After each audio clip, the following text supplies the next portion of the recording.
Number 10. Socotra Island. Socotra Island has been surrounded by mysteries and myths since the time it was discovered. Between the Horn of Africa and the Arabian Peninsula, the legends of the island date back all the way to ancient times. The reason it's so often spoken about is due to the strange abnormalities on the island. It's weird, and people like that stuff. That's why you're here. It is full of flora and fauna that don't exist anywhere else in the world. One of the most iconic trees is something called the dragon's blood tree. It kind of looks like somebody took like a evergreen tree and like gathered all the pins and needles to the top and it's all veiny. It's so weird. Mysterious mists and bleach white sand flow over the isolated island in ways no one can explain. The island is also host to a wealthy collection of spiders, no thank you, reptiles and birds, many of which are native and endemic to the island. It certainly is like no other place on Earth, with many secrets still yet untold. Number 9. Siphonophore. We know that there are some pretty gnarly creatures that live in the Big Blue, and adding to that list we have the Siphonophore. Check out this guy. Oh, how cool. What? I mean, oh my gosh. This creature was discovered 2,000 feet below the Indian Ocean by a robot exploring a canyon. At first glance it kind of looks like a piece of trash, maybe like a toilet brush attached to like a plastic bag or several. It has many working parts, all with a different job. It can even glow if it wants to. Some parts of its body can catch prey, digest food, reproduce, and others of course swim. Busy dudes. They can grow up to lengths of 40 meters, which is longer than a blue whale, which by the way is Earth's biggest animal. However, in terms of width, it's only about as wide as a broomstick. What's even crazier is that in 2020, the year when the world shut down, scientists still discovered the longest version, 150 meters, making it the longest creature ever discovered. Number 8. Mahabalipuram. The early life of Mahabalipuram is shrouded in mystery. Though it was once part of the Pallava dynasty that ruled over part of southern India between the 3rd and 9th centuries AD. But prior to this, legends allude to the first king Bali, Mahabali, sacrificed himself to the 5th avatar of Vishnu, after which he became enlightened. Based on discoveries made by excavators, this spot was really active in the trade of goods and other artifacts, even having trade with the Romans. It was a hub of culture, art, and literature full of thriving life. One of the biggest attractions was the complex series of temples called the 7 Pagodas of Mahabalipuram. However, today only one of the 7 can still be seen, as the others are submerged underwater. Other legends say that the god Indra became jealous of the architectural elegance and caused flooding in order to submerge the city, which may very well be the reason it's beneath the waves today, due to the wrath of the gods. Number 7. A mysterious chest. Where'd my scarf go? It's in the chest, it's in the ocean. Beneath the waves and the swells of the Indian Ocean, there is a mysterious chest that could contain treasure for all humanity. Or evil. Who knows? Underwater snaps of the chest show that it belongs to a cargo ship from the 1800s. The trunk was discovered during a search for the missing MH370 flight that went missing, but they found 2 shipwrecks instead, so they're like, wow, shipwrecks, not people. At first they got really excited when they came across the debris field, thinking that they had finally found the missing craft. But then they found out they were pirate ships and they're like, wow, exciting! Even more mysterious though is that the WA Maritime Museum has no records of the ships, thinking that it may have been a ship lost at sea and everybody died on board. However, whatever is in the chest remains to be seen, and the search for the missing plane continues. Number 6. The oldest tsunami victims. Over 1,000 years ago on the east coast of Africa, there was a Swahili fishing village bustling and busy along their day. But then all of a sudden, a tsunami devastated the village. Based on findings published in National Geographic, revealed a macabre discovery. They found a site in Tanzania that is the first and oldest tsunami deposit bearing human remains found in East Africa. The oldest human remains in a tsunami deposit was also found in the Indian Ocean just across the way, in Papua New Guinea, and is 7,000 years old. However, this tsunami doesn't appear to have been that big. But I mean, a tsunami is a tsunami, you know? It's a big deal, either way. But because the people lived so close to the ocean and they were on the other side of it, they would have had no warning. No earthquake to hear that it was coming. So, poor guys. Number 5. The lost city of Krishna. For all the Atlantis fans out there, sadly it wasn't that. But just because it wasn't doesn't mean it wasn't, I don't know, cool. In my opinion, it's cooler because it's real. For a long time, people in India considered Lord Krishna's city of Dwarka a myth, until all of a sudden, it wasn't. Indian scientists finally discovered the lost city had been submerged off the northwestern coast of India. It is now one of the best studied underwater sites and has become a famous attraction. It is even considered one of the 4 dharmas, a sacred place of pilgrimage and worship. Lord Krishna founded the holy city and numerous stone structures still remain. Research suggests that it used to be the busiest port town before it sunk beneath the waves over 4,000 to 5,000 years ago. Number 4, the Gondwana pieces. A mysterious ancient continent called Gondwana was discovered in the Indian Ocean, and scientists were stoked. It was an ancient supercontinent formed over 500 million years ago. It broke up about 180 million years ago into the land masses that make up Africa, South America, Australia, Antarctica, the Indian subcontinent, and the Arabian Peninsula. Researchers are only discovering that there were microcontinents beneath basalt rocks when they found fossils. They were like, whoa, wait, animals used to live here? What is this thing? This discovery could mean that previously established beliefs about how the plate tectonics broke apart could be shattered, just like the continent was over hundreds of millions of years ago. Number 3, a transformer. I feel like the ocean is a perfect spot for aliens to vacation, you know? Like, why not? Tons of scenery, plenty of food, opportunity to pull pranks on humans. Why the heck not? It's perfect. So when this was discovered, everyone was shocked, except for me, because I don't know if I can be surprised on this channel anymore.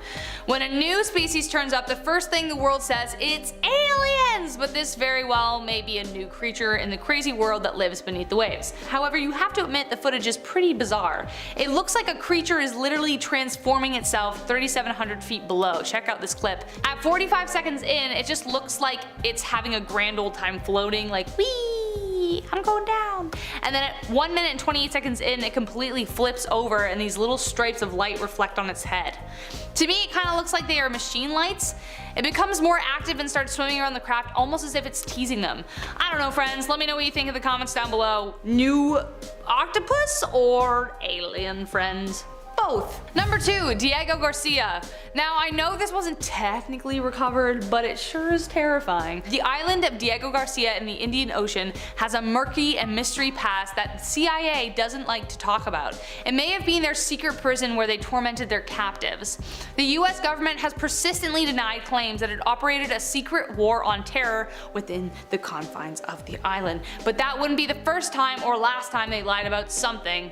A Swiss senator by the name of Dick Marty was the one who produced a detailed report alleging the torment that happened on the island. Marty told the European Parliament, "We have received concurring confirmations that United States agencies have used Diego Garcia, which is the international legal responsibility of the UK, in the processing of high-value detainees." Processing was in quotations, so you can only imagine what that was hinting at. Number 1, a mysterious glow. The Milky Sea has been a phenomenon for ages, but as of yet, no one has quite been able to explain it. Jules Verne even wrote about the Milky Sea in his famous novel 20,000 Leagues Under the Sea.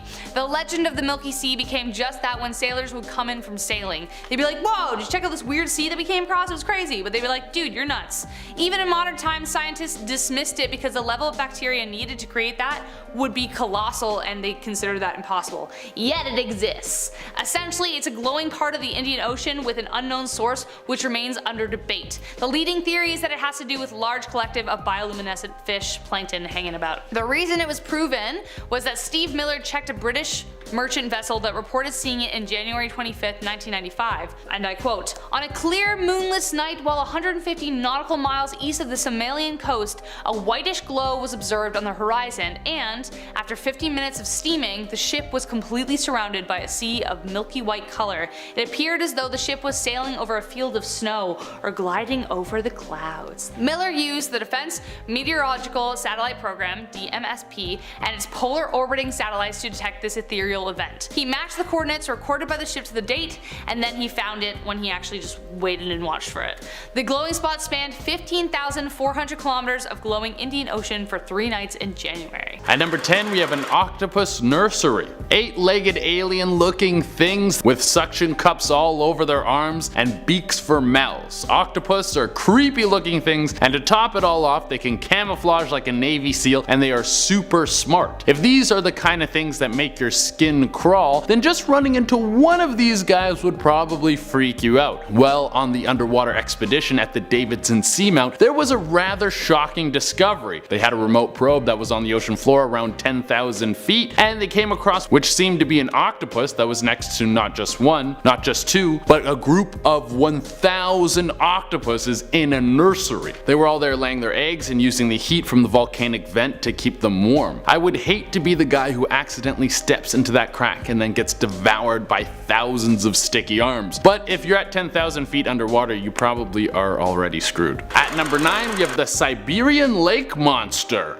Of course, if we're doing a list of scary things that live underwater, we have to throw a giant mysterious sea monster on here. What separates the Siberian lake monster from other more popular guys that we have seen like Loch Ness and that kind of stuff is that underwater scans have actually picked this guy up. This thing is deep in Lake Labincourt, and some radar has shown that it looks like a 33-foot long creature is living there. Now this is probably just a skeleton, but if this thing is dead, it means that there was once a giant man-eating monster in this lake. I thought we were supposed to be safe in freshwater. They've nicknamed this thing the Devil, so you know he's a good time and loves company. So next time you go up to the cottage and you're swimming in the water and you feel safe, remember there might be a giant monster lurking underneath the water ready to turn you into a side dish. At number 8 we have the blue hole. Now there are several blue holes in the world. There's one in Belize, there's one in the Red Sea, there's a giant one in my heart that was left there from when Reboot ended on a cliffhanger. How are you going to end a show that so many people fell in love with on a cliffhanger? I will never trust again. Well, this one is between Cape Verde and the Caribbean islands. Scientists are really confused about this thing. It's a crack in the bottom of the ocean floor and is several thousand miles long. What's strange about this is there's no explanation of how this happened. It might have been tectonic plates moving around, but when this happened the Earth will probably start to repair itself, and there's been no sign of this. My theory is this is where Godzilla goes to sleep at night. I mean, it seems like the most logical answer. It's either that or the gateway to hell. Like, come on guys, I'm doing real science work here. At number 7 we have the Yonaguni Complex. This was discovered by scuba divers in the 1980s. I think that's the scariest part about this one. Could you imagine going scuba diving back in the 80s? The technology back then must have been a tube going up to some guy who would blast fresh air down to you using a bicycle pump. I don't even think they had decompression sickness figured out back then. The chances of you coming up the bends was probably super high. Well, if it wasn't for a few divers in Japan who were willing to sacrifice it all to look at some cool stuff, we wouldn't know anything about the Yonaguni Complex. It's still a mystery as to what this thing is. It looks like some temples that might have existed thousands of years ago, but when the ice age decided to melt, it would have covered this entire area.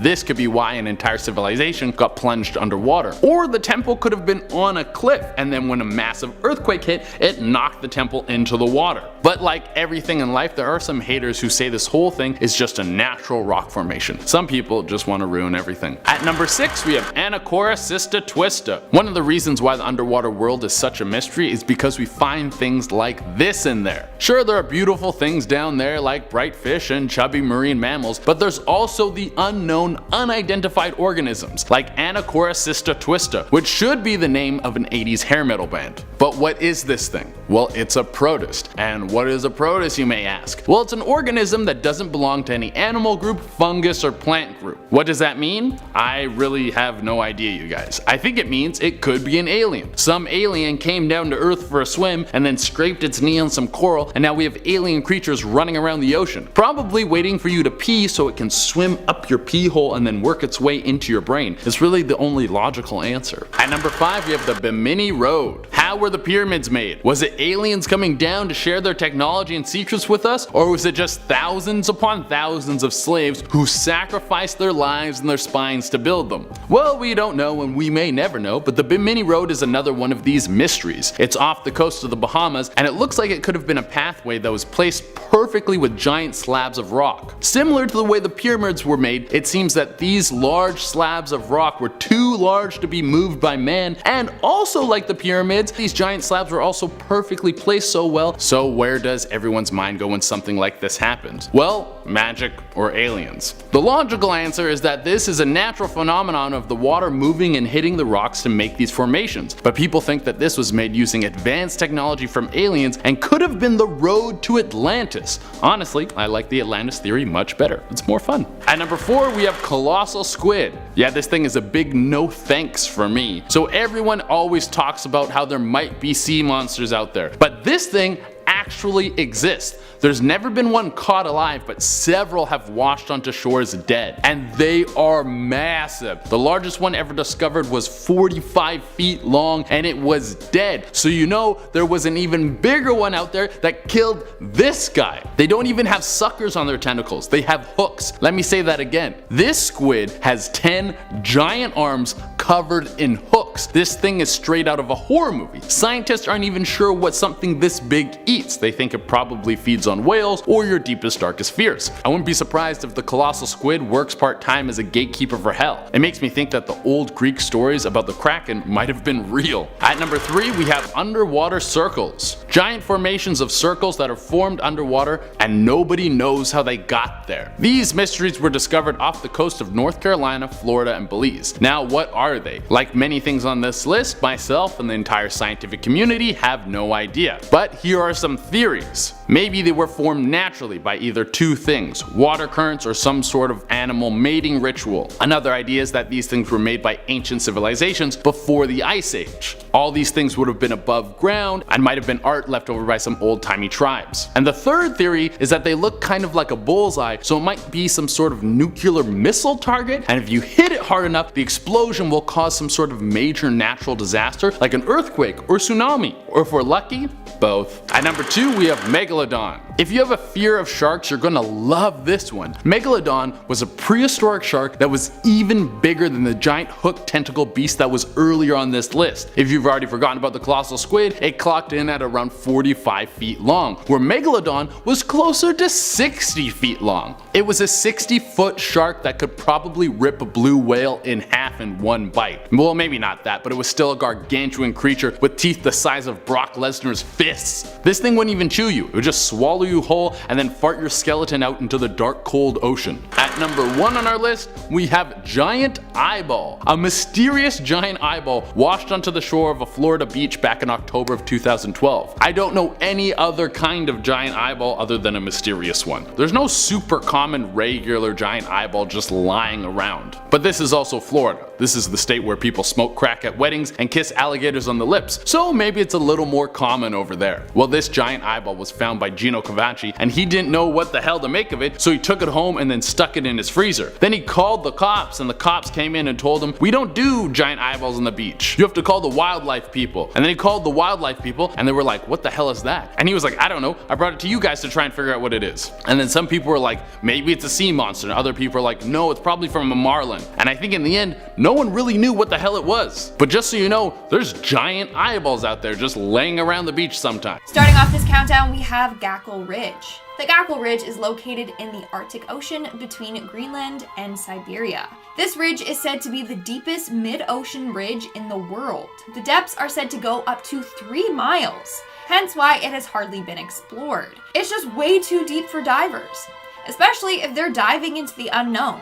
Who knows what's down there? Now, in 2003, scientists have found the first Arctic hydrothermal vents. These vents are said to contain species found nowhere else on the planet, but we haven't been able to explore them yet. I'm telling you, mermaids might be real. They're just hiding in deep areas in the sea that humans can't reach. In our 9th spot today, we have the Tonga Trench. And guys, make sure you give this video a big thumbs up because it really helps us out. So the second deepest place on Earth is said to be the Tonga Trench. This trench is located between the Pacific Plate and the Indo-Australian Plate in the South Pacific Ocean. And it's said to be over 10 kilometers deep at some points.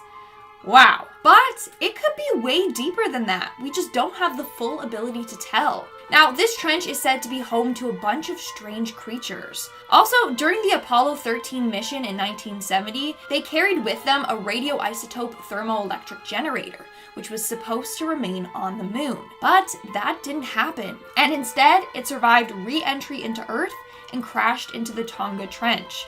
It is now just chilling there and will remain radioactive for thousands of more years. Moving on to number 8, we have the Twilight Zone reefs. Now, I talked about these in another video, but the Twilight Zone reefs are located in the Chagos Island. They are part of the Twilight Zone in the ocean, hence their name.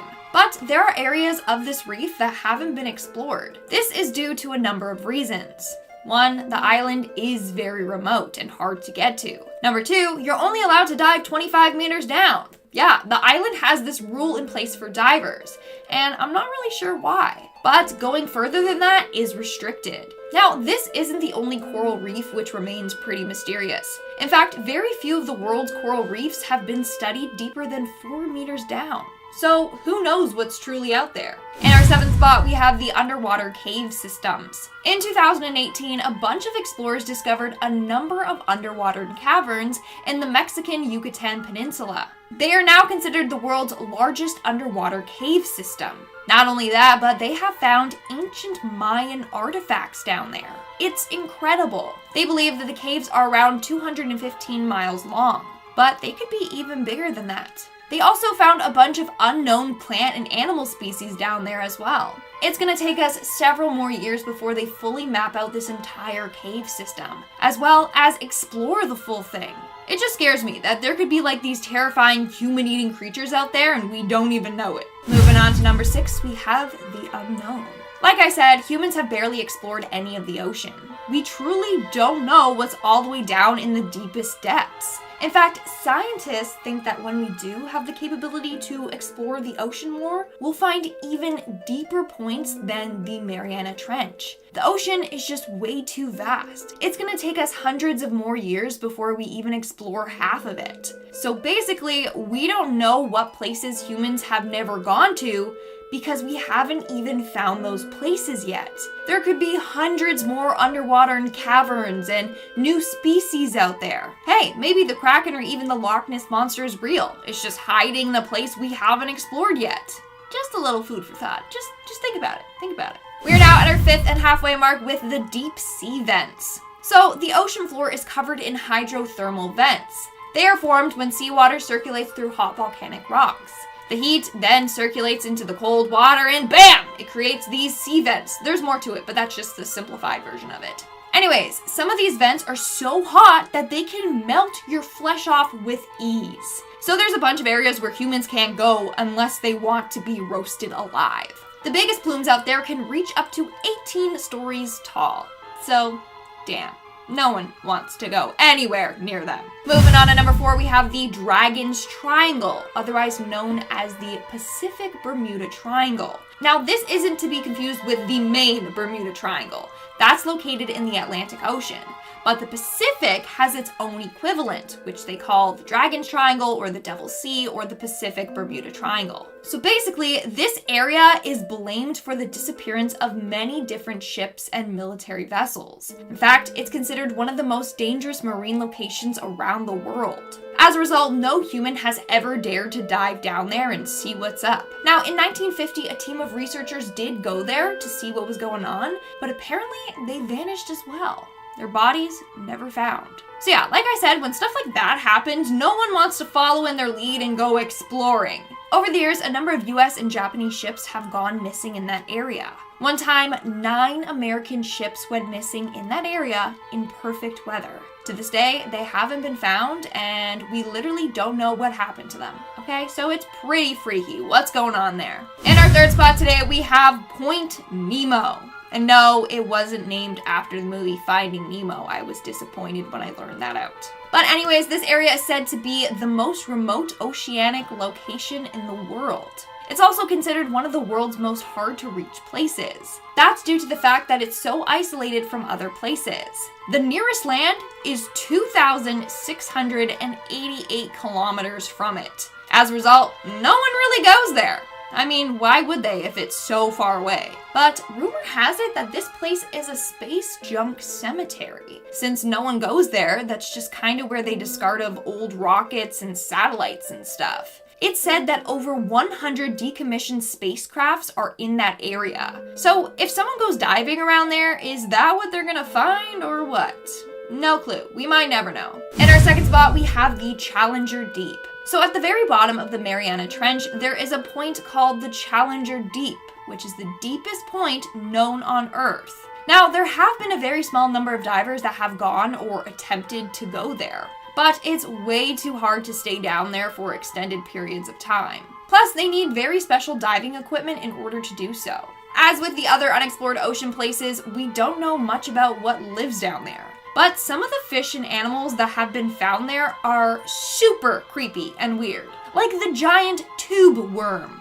They live near the hydrothermal vents and feed off of bacteria. These tube worms can grow to be over 8 feet tall. No, just no. And then the other creatures down there have evolved to survive in the high pressure, low light environment. So some can't even see because they don't need to, and others don't even have scales. Many are just translucent. It's pretty insane. And in our number one spot today, we have the Mariana Trench. Obviously, I'm not talking about the band here, Mariana's Trench, but still, Josh Ramsay is incredible. Anyways, the Mariana Trench is located in the western part of the Pacific Ocean, and it is the deepest part of the ocean. It is said to be 2,550 kilometers long and 69 kilometers wide. The exact depth, though, is unknown because we haven't been able to get to the bottom of it. But apparently, if you take Mount Everest and put it in the trench, its summit would still be underwater by more than 2 kilometers. So yeah, it's hella deep. Now, there's a number of reasons as to why humans haven't gone there. Number one, light can't reach all the way down to the bottom of the ocean. After 200 meters, the light begins to decline. So it would be super hard to see down there. Not only that, but the deeper you go down, the worse the conditions get. I mean, the pressure down there is way too much for the human body to handle. Literally, it would crush a human to death. Also, the temperature drops significantly the deeper you go. So yeah, it's not the best conditions for exploration. In fact, it's easier to send a person to space than it is to send them down to the bottom of the ocean, which seems pretty unbelievable if you ask me. So yeah, we really don't know what's down there, and it's quite freaky. There's probably so many different species just waiting to be found. Also, apparently I say species weird. Someone's like, it's species? Species? I don't even know what I say, okay? It's fine, I'm Canadian. Kicking off the list at number 10, Selkies. Yeah, we'll kick this part 2 off with some Scottish mythology. How fun is that? Selkies were a load of fun. You would remember these ones if you saw them in person, definitely. Selkies were described as a sea lion almost in appearance, only there's a noticeable feature here that sets them apart. See, they can shed their skin and then take on the form of a human being. Nice, how lovely, we love it. Haggis and Selkies, all aboard. Let's go to Scotland, that's always fun. Their origins go back to the shores of Orkney and Shetland.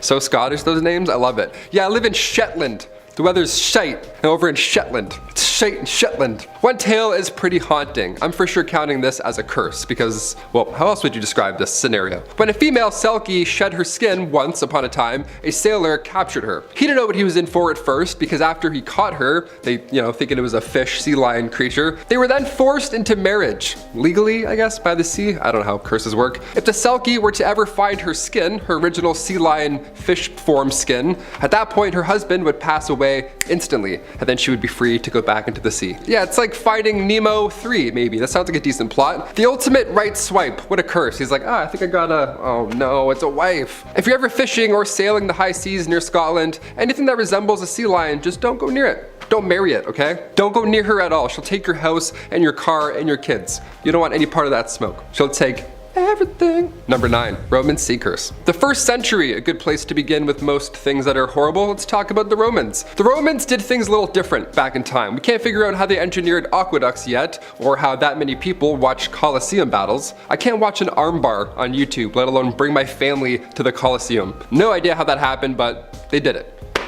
Ancient Roman naturalist Pliny the Elder, he once wrote a book on natural history, and in this book, this go-to on ancient history that we still study and refer to in school, the Elder wrote about a half-human, half-fish creature that he called Nereids. Okay. He even added to this first observation detailing that the human parts of the body were covered in rough scales. Human in appearance, but still fishy nonetheless. The elder also recalls a seaman who would climb ships at night and sink them. Yeah, like Aquaman, only he doesn't help people. He just sinks your ship. And then you die in the sea. This is awful. Is he a curse? Is he a villain? Is this man like a super villain? I don't even know what to categorize this as. Curse. Definitely a curse. Never going to the sea again. Number 8, Kalua Papa. Heading over to the beautiful Hawaii for this one. Always wanted to go. Unfortunately, now I'll never go. Haunted villages are not my thing, but if it's yours, you're in for a treat. Let's talk about it. This was once referred to as the most cursed place on Earth. Not bad, good in a resume. The coast of Molokai sounds like a good time, and from Google Earth, it looks like a paradise, really. But for over 100 years, this was an isolation coast for patients with leprosy. Yeah, long before a cure or any idea of scientific knowledge was even a thing. That, of course, had to change sometime. The laws did in 1969. Right now, barely anybody is living on that part of the island due to its haunted past. Leprosy was considered a curse back then. Literally, I'm not even making that up. That's all they thought it was. But even when help became available, some elderly patients stayed on the island. So a few thousand people were stuck on this island for almost 10 years. And some of them were like, I'm not even moving anymore. No, that's it. I mean, to be fair, yeah, you get forced to stay on an island. They're like, okay, you're good to go, you're free. It's like, no, we're 97 now. We're done. Thanks. Enjoy the medicine. We're done. Number 7, Nauru. It's safe to say the last few years have been a little rocky. Our plans had to shift a little bit, to say the least. Nauru, however, is a tiny island located in the southwestern Pacific. And they didn't have to shut anything down during this pandemic. If anything, their lives have just stayed the same. It's the world's smallest island nation. It was originally called Pleasant Island back in 1798 when Westerner John Fern first discovered it. It started out pleasant, I guess like most islands do, and then when humans get up close and start leaving garbage around, it all goes to The island's natural resource was phosphate, but overmining made the tiny island pretty much useless now, so now they consider it cursed because of its bad history. I'm like, no, I think that's just humans getting a little greedy, but we'll call it cursed, because it's an island, and it's nice. Number 6, Kai Islands. Back in 1943, Japanese soldiers were posted up on the Kai Islands in Indonesia. They claimed to have run into a singular mermaid numerous times. She would just flip around and say what's up, hey. It's like my octopus teacher, only with a haunting mermaid instead. On the Kai Islands, multiple encounters with multiple mermaids are normal. The villagers referred to these creatures as orang iken. Orang translates to human, and iken to fish. Human fish.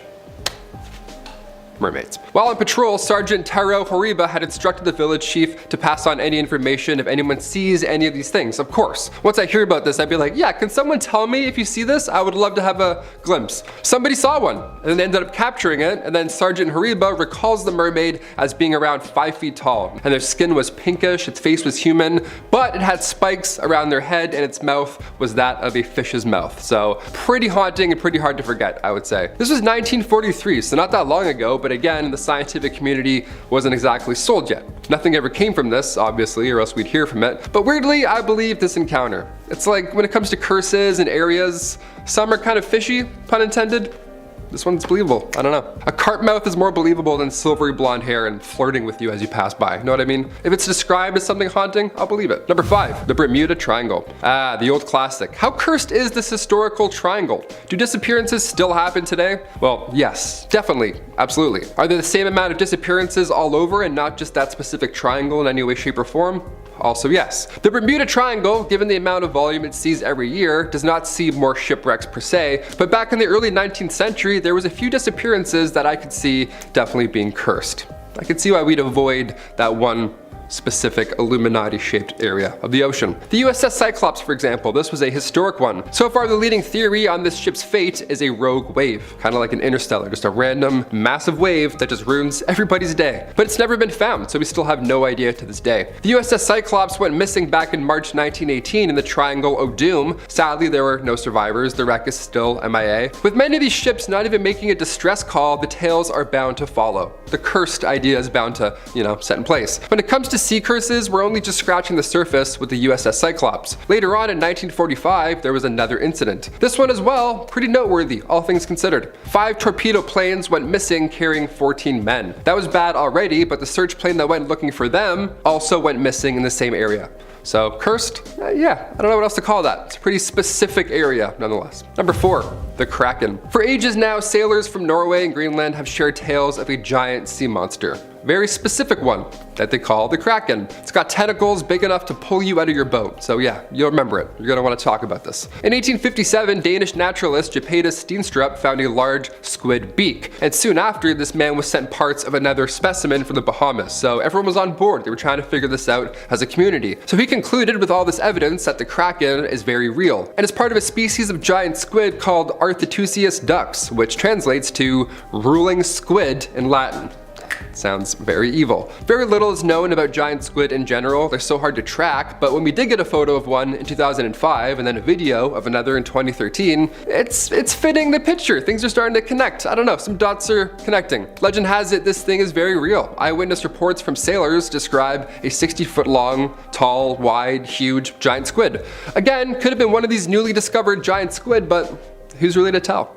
The sea is massive, and I'm open to this. I'm open to monsters and curses for sure. Number 3, sirens, aka more mermaids. Here we go. The mythology surrounding sirens is interesting, but I don't really think we have any Atlanteans flirting with sailors. I don't think that's a real thing. But Christopher Columbus might disagree. On his first trip overseas in 1493, Christopher Columbus claims to have seen not 1, but 3 sirens. They followed him. He even wrote about it. He said they rose well out of the sea, but they are not so beautiful as they are said to be.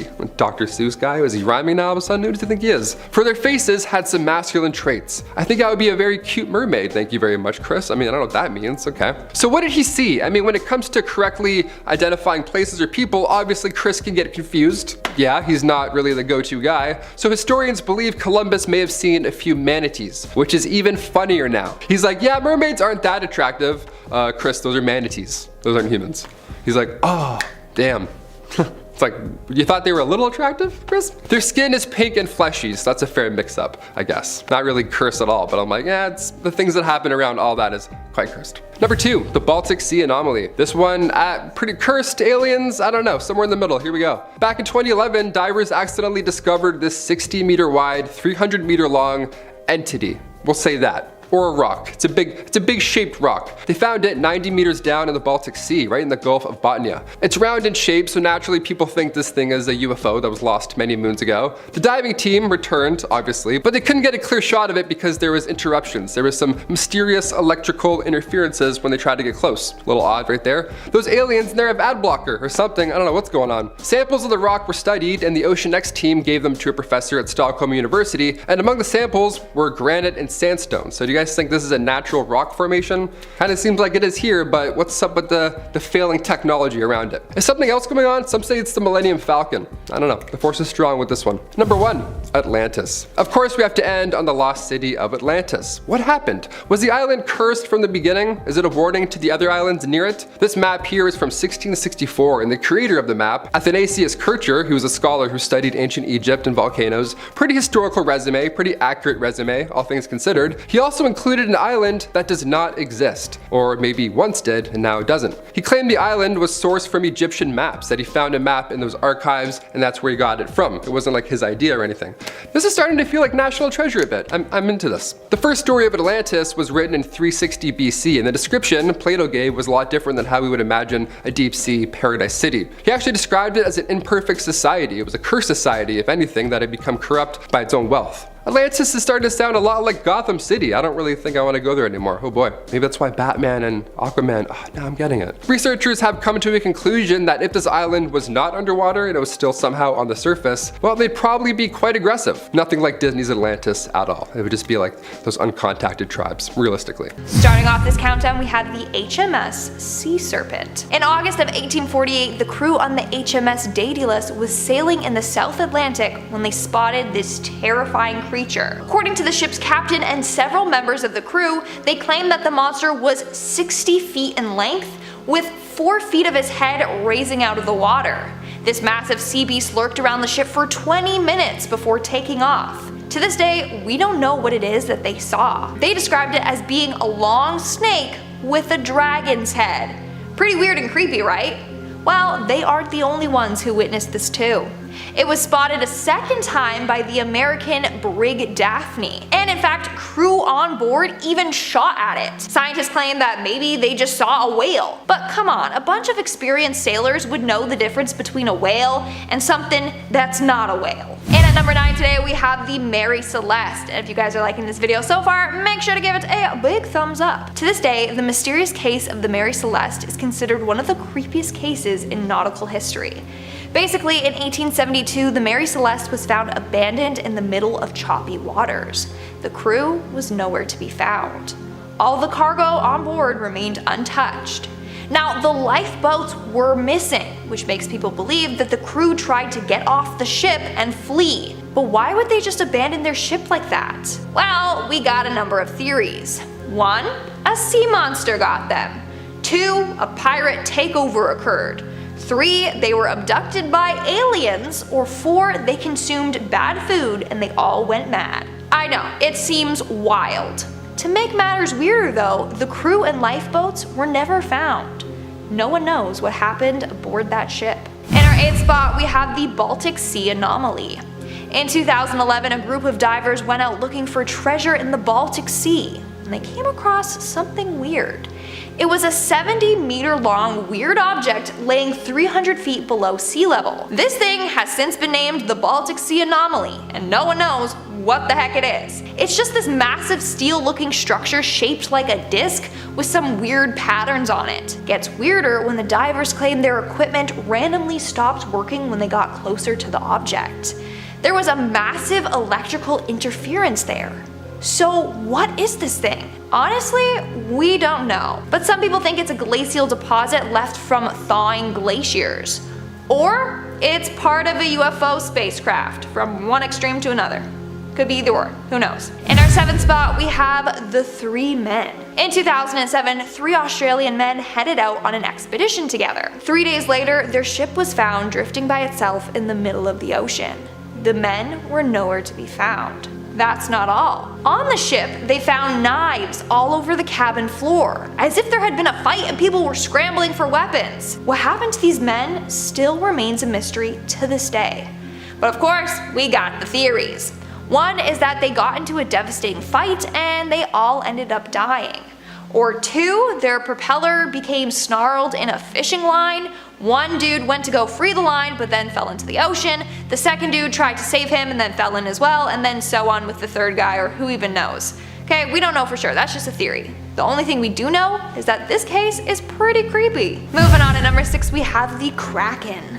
So it may just be that the Kraken is real, but it's not what we think it is. In fact, the legend of the Kraken was thought to have been born after a number of sailors spotted giant squids while sailing. So the Kraken might actually just be giant squids. In 1870, a giant squid washed up in New Zealand. Legend goes that it was as tall as the top of a ship's main mast, and it could easily take over a ship by wrapping its tentacles around the hull and crushing it. Is this true? Who knows? But no one believed that giant squids were real until around 2005. That's when scientists caught a photo of one. Then in 2013 they got a video of one. Now they believe there are millions of giant squids out there. The mystery here is, what beast did the sailors encounter in 1870?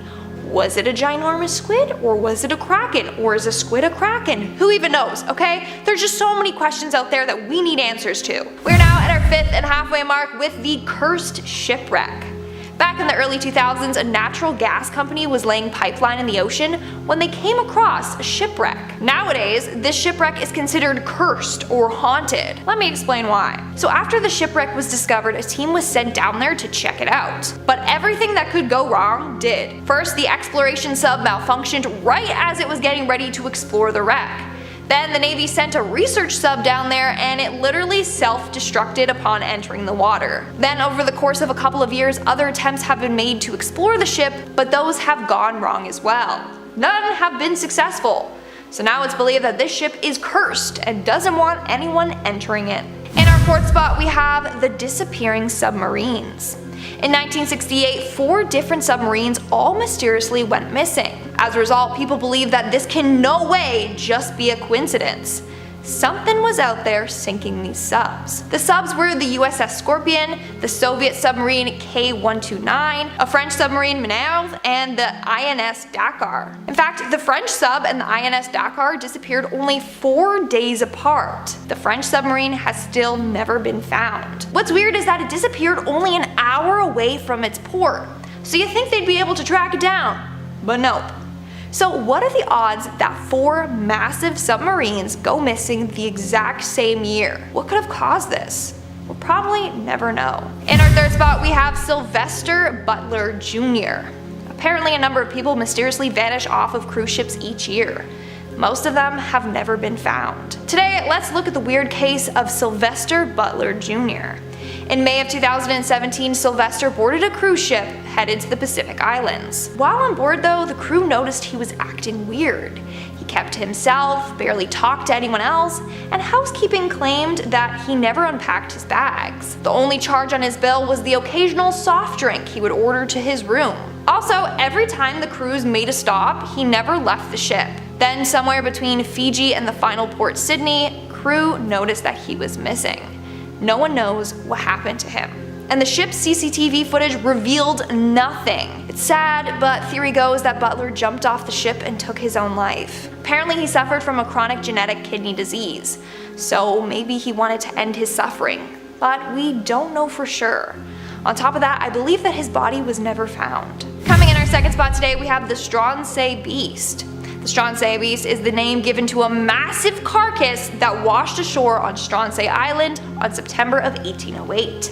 At first, people thought it was just the body of a shark, but this creature had paws instead of fins. So then people were hella confused. Not only that, but it was 55 feet long. But part of its tail was missing, so clearly this thing was even bigger than that. This beast was described as follows, and I quote, "Its flesh was described as being like coarse, ill-colored beef, entirely covered with fat and tallow, and without the least resemblance or affinity to fish. The skin, which was gray-colored and had an elastic texture, was said to be about 2 inches thick in parts." End quote. Not only that, but its bristles glowed in the dark when wet, and the contents in its stomach were red. So what is this beast? The Natural History Society of Edinburgh believes that it is a sea serpent of some sorts. Maybe the Loch Ness Monster or its long-lost brother, who knows. And in our number 1 spot today, we have the Orang Medan. So this next mystery is pretty freaking creepy, I'm not gonna lie. It's gonna keep you up at night. So in 1947, 2 American ships received a distress call from the ship the Orang Medan. The SOS call was from a crew member that stated everyone on board the ship had died. Then all of a sudden, his SOS ended with his last message being, "I die." When the ships arrived, they found the ship completely unharmed.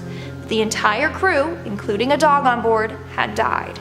Everyone had a terrified look plastered on their face. No one knows what happened to the ship. Theory goes though that maybe they were exposed to some dangerous gas and died.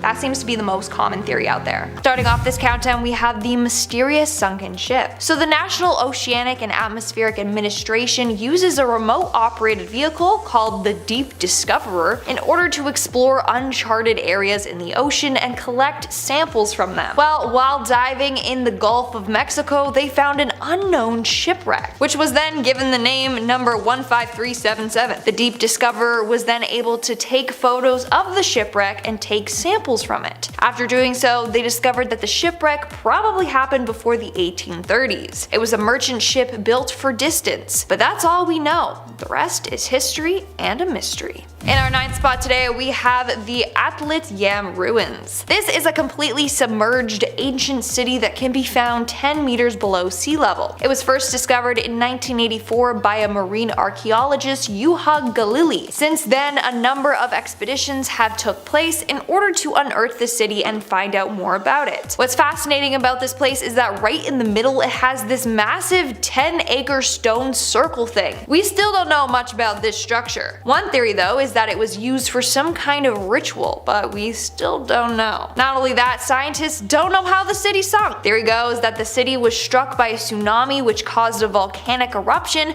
causing the city to flood and sink. But like I said, we still don't know for sure. This is one seriously mysterious place. Coming in at number 8, we have the underwater river. Okay, this one blows my mind. Not only does it look super cool, but like the whole concept is super cool. So it doesn't seem possible, but there are rivers underwater. Like straight up, a flowing river beneath all the ocean water. There's even trees growing alongside the shores. How on earth is this possible? Like, how can there be two different batches of water underwater? It just blows my mind, and it's been a huge mystery to scientists for years. Moving on to number 7, we have the mysterious purple orb. Located deep under the sea near the Channel Islands, marine scientists discovered a glowing purple orb. This is something that they have never seen before. They were left completely baffled. Theories range from some kind of egg to fungi to a type of sea slug to even a type of jellyfish or a tiny octopus. They just have no clue. And whatever it is, it hasn't been identified yet. But it is beautiful.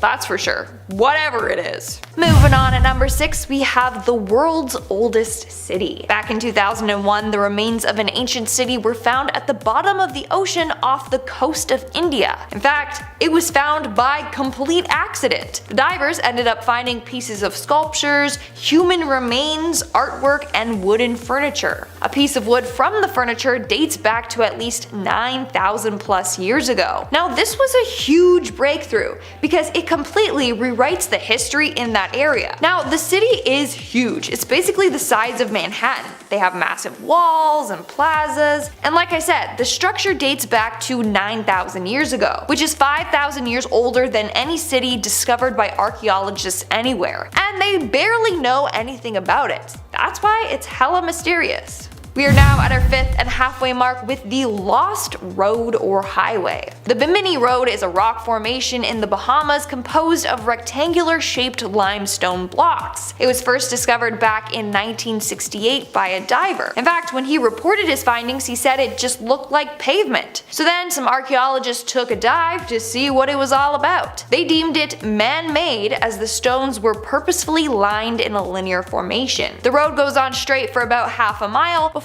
ending in a slight curve. So now, what's the big deal? Well, obviously, there's something more to this road. Some believe that it actually leads to the lost city of Atlantis. One thing that supported this theory is that back in the late 1930s, prophet Edgar Cayce said that the discovery of a road will lead to Atlantis. He said that it will be discovered in 1968 or 1969. So when this road was discovered in 1968, people were flipping out, being like, this is it, it leads to Atlantis. But we still haven't found Atlantis, so nice. In our 4th spot today, we have the volcanic underwater activity. Volcanic activity underwater seems impossible, but alas, it is not. Let's take a look at Loki's castle in the Arctic Ocean. The volcanic activity found here was discovered in 2008 by researchers from the University of Bergen in Norway. They found a field of 5 active hydrothermal vents between Norway and Greenland. It's quite fascinating, and research is still going on to better understand all this. Like I said, the world is just one big mystery, and count how many times I said mystery or mysterious in this video and let me know in the comments below. I feel like it's a lot. Moving on at number 3, we have the 60,000 ton stone structure. Located in the Sea of Galilee lies a weird cone-shaped stone structure that weighs 60,000 tons. It was first discovered in 2003 by a team of researchers doing a sonar survey of the sea. When they found it, they sent divers down there to check it out. That's when they found a very odd and massive structure. It's said to be nearly 10 meters high and 70 meters wide. Now, there's a lot of theories about this structure. One is that it was made to mark a grave. 2, it was made on land, but then it got submerged after sea levels rose. Or 3, it was created as a fish nursery. But over the years, archaeologists and scientists have gone into fights over the structure's origins. The only thing they know for sure is that it was man-made and dates back to 12,000 years ago. In our 2nd spot, we have the locomotive graveyard. In 1985, during ocean mapping, scientists came across something quite eerie. They discovered 2 steam locomotives from the 1850s. They are sunk under 90 feet of water, and honestly, they look hella creepy. Now, there were no train tracks or stations around around, so scientists were baffled. How did the trains get there, and why? Well, one theory is that they were being transported from Boston to the mid-Atlantic when they got hit by a storm, and either they fell off by accident or they were deliberately pushed off to save the ship, lessen the load. Again, this is just a theory. No one actually knows how they sunk. Plus, there's not even a record of these at all. And in our number 1 spot today, we have the Lost Kingdom of Cleopatra, aka Thonis Heracleion. Located just northwest of Alexandria is the sunken city of Heracleion, and it's referred to as Egypt's Atlantis. It laid lost under the sea until the early 2000s. A group of divers were working off of the Egyptian coast when they found a large fragment of rock under the seabed, or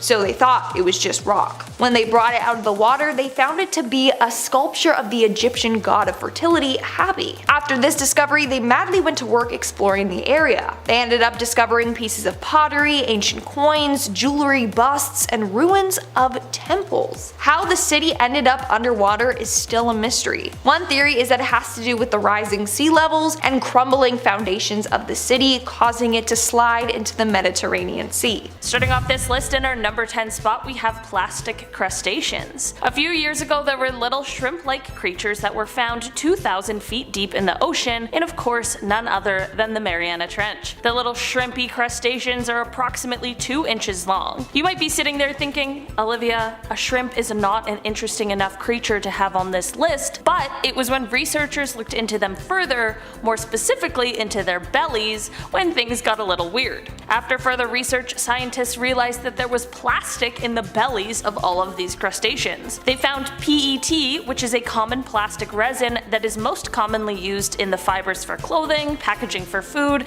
and for plastic drinking bottles. How did we discover a new species only to realize it had already discovered our plastic pollution? Scientists are hoping the discovery will bring more widespread attention to the plague of plastic pollution across our world. It probably isn't a great sign that it's affecting our undiscovered species, even in the more difficult to reach places. In our number 9 spot today, we have the glowing jellyfish. Okay, we've all seen or at least heard of a jellyfish before, so it's not the most unusual discovery, but this fancy glowing one is definitely not your average run-of-the-mill kind of jellyfish. In 2016, scientists were surveying the waters near the Mariana Trench when they saw what looked like a glowing flying saucer, but as it turns out, it was just this new undiscovered jellyfish splayed out with its tentacles ready to catch some unsuspecting prey. Inside the bell of this jelly, you can see some bright yellow bulb-like lights and some bright red markings as well. The jellyfish also has 2 kinds of tentacles, one short and one long. No description of this guy would truly do it justice, so here's a quick video just for reference. In our number 8 spot today, we have the Casper octopus. This is one creature that just might be the cutest on this list, and it was discovered a few years ago by a little deep diving robot called the Deep Discoverer. One day, as the Deep Discoverer is discovering things, it stumbles upon a tiny little octopus just hanging out on a flat rock all by itself. This octopus stumped scientists for a few reasons. Firstly, it kind of resembled a known common species of shallow water octopuses, but this one was found deep in the ocean. The second thing that stumped scientists was the ghostly white color they were seeing. Octopuses have certain pigments which allow them to change color, but this little guy seemingly didn't have them because he was ghostly and iridescent.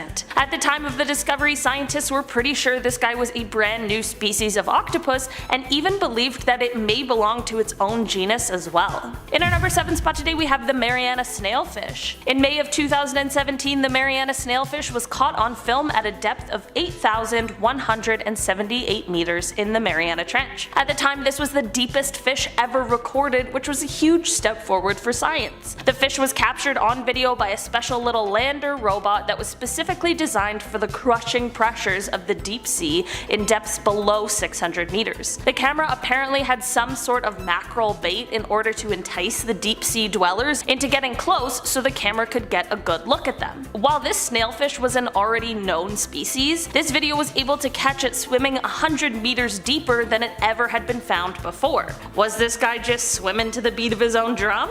Was he just desperate for the bait? Or maybe we just didn't previously know that these guys went that deep. The possibilities are endless. In our number 6 spot today we have the fangtooth. These creepy deep sea dwellers are exactly the kind of thing that you would think lives in the deep, dark depths of the Mariana Trench. I truthfully think that they are so frightening, so I really hope that they just stay down there. These fish are named after their teeth, which totally makes sense considering the fact that these guys have teeth so large that in relation to their body size, they're the largest in the ocean. These guys have to have a special little pocket in the roof of their mouths which are used to store their teeth so that they can actually close their mouths. That is both disgusting and horrifying. The good news is that these guys do not have very good eyesight at all, but I guess with teeth like that, who needs eyes? It is currently believed that these guys hunt by just bumping into their prey, sensing vibrations and movements in the water. All I'm saying is that the Mariana Trench is definitely staying off of my list of travel locations. In our number 5 spot today we have the sponge. I don't know what it is about them, but sea sponges seriously gross me out. So, to my dismay, in 2015, deep sea researchers stumbled across an insanely huge sponge deep in the ocean. And when I say insanely huge,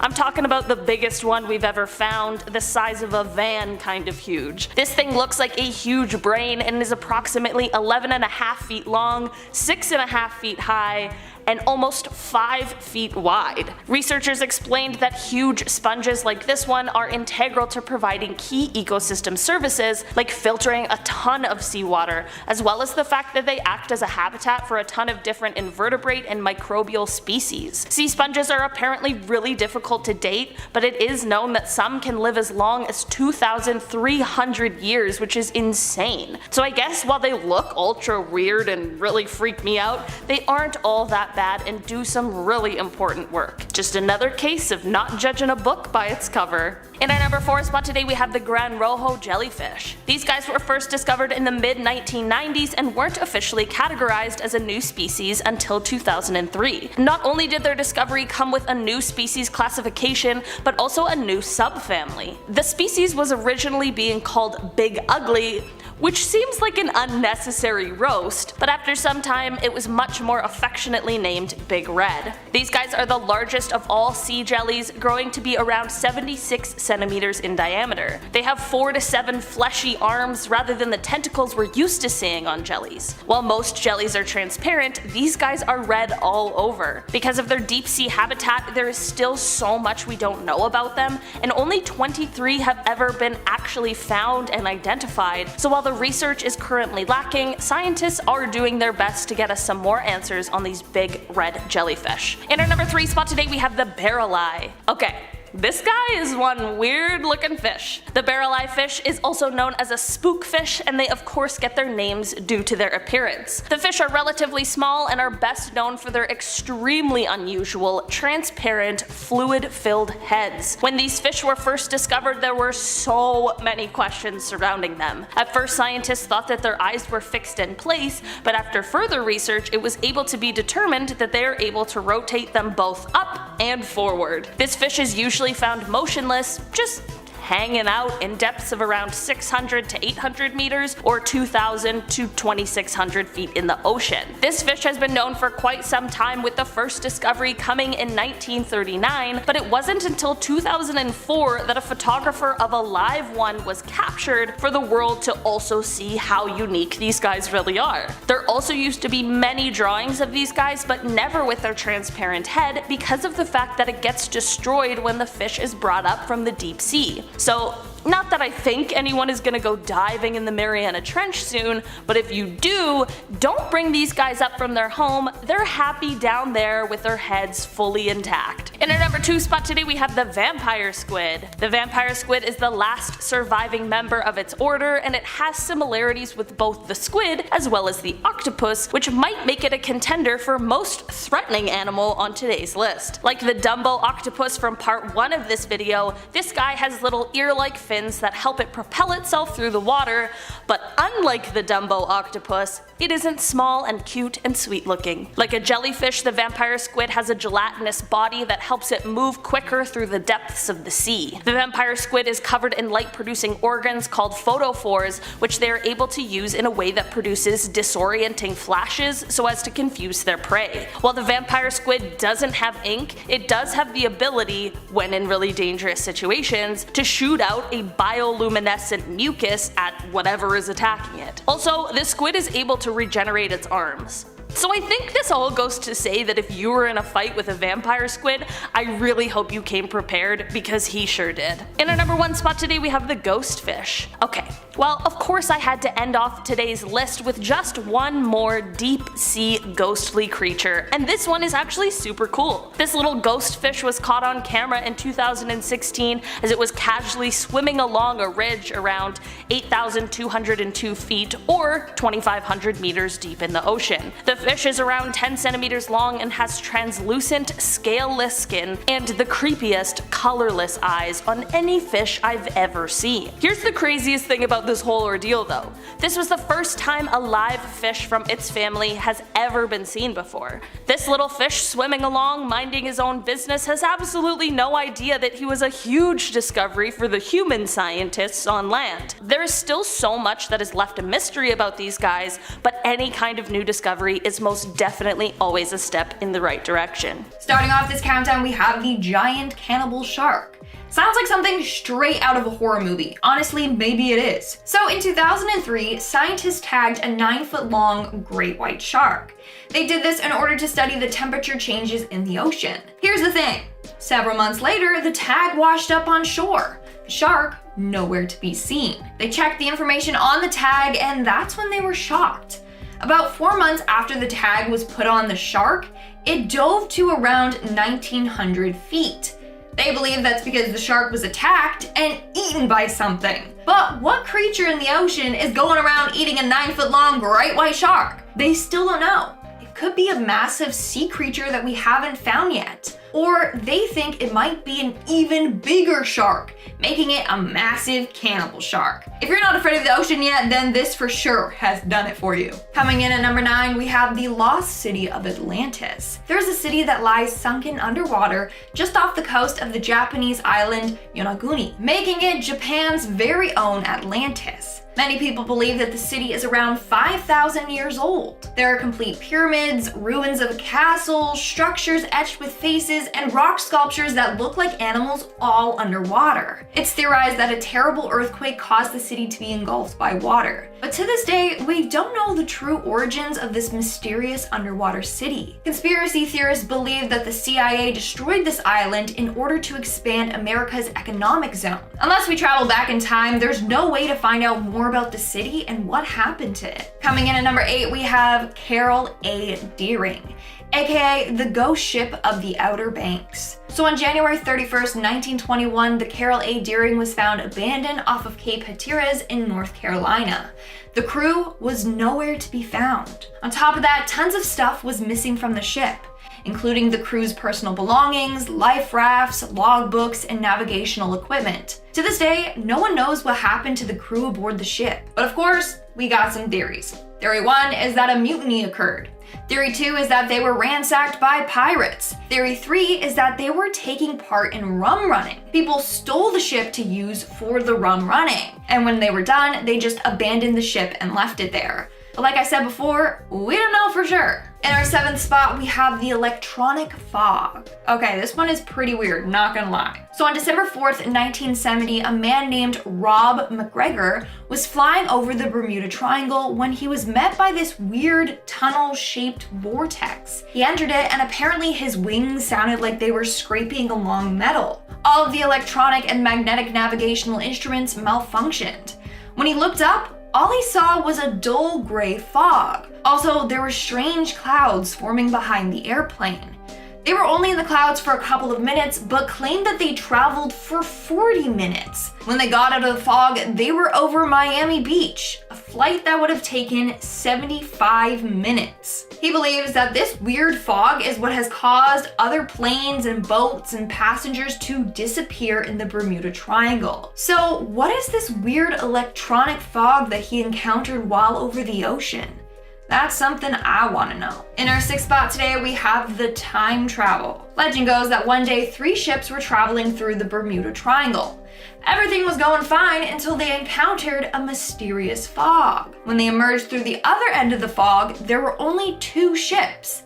The other ship was way ahead of them. The crew aboard the ship claimed that the fog transported them back in time several years. There, they saw a bunch of different boats and passengers also sailing. Then they approached the same fog and they got transported back to the current day. Isn't that weird? Was this the same fog the pilot encountered? Like, what is going on in the ocean? We're now at our 5th and halfway mark with the disappearance of Keith Davis. Now, this case is certainly going to keep you up at night, so just a little warning. So in 2015, Keith Davis, a fisheries observer, headed out to sea with his crew. His job was to monitor all the catches and collect data on it. But about a month later, Keith disappeared off the ship in the middle of the day, in broad daylight. He has never been found. On top of that, the weather that day was calm, and he was an experienced observer, so it's not like he just fell overboard by accident. So what happened to him? Well, theory goes that he knew too much, so someone got rid of him.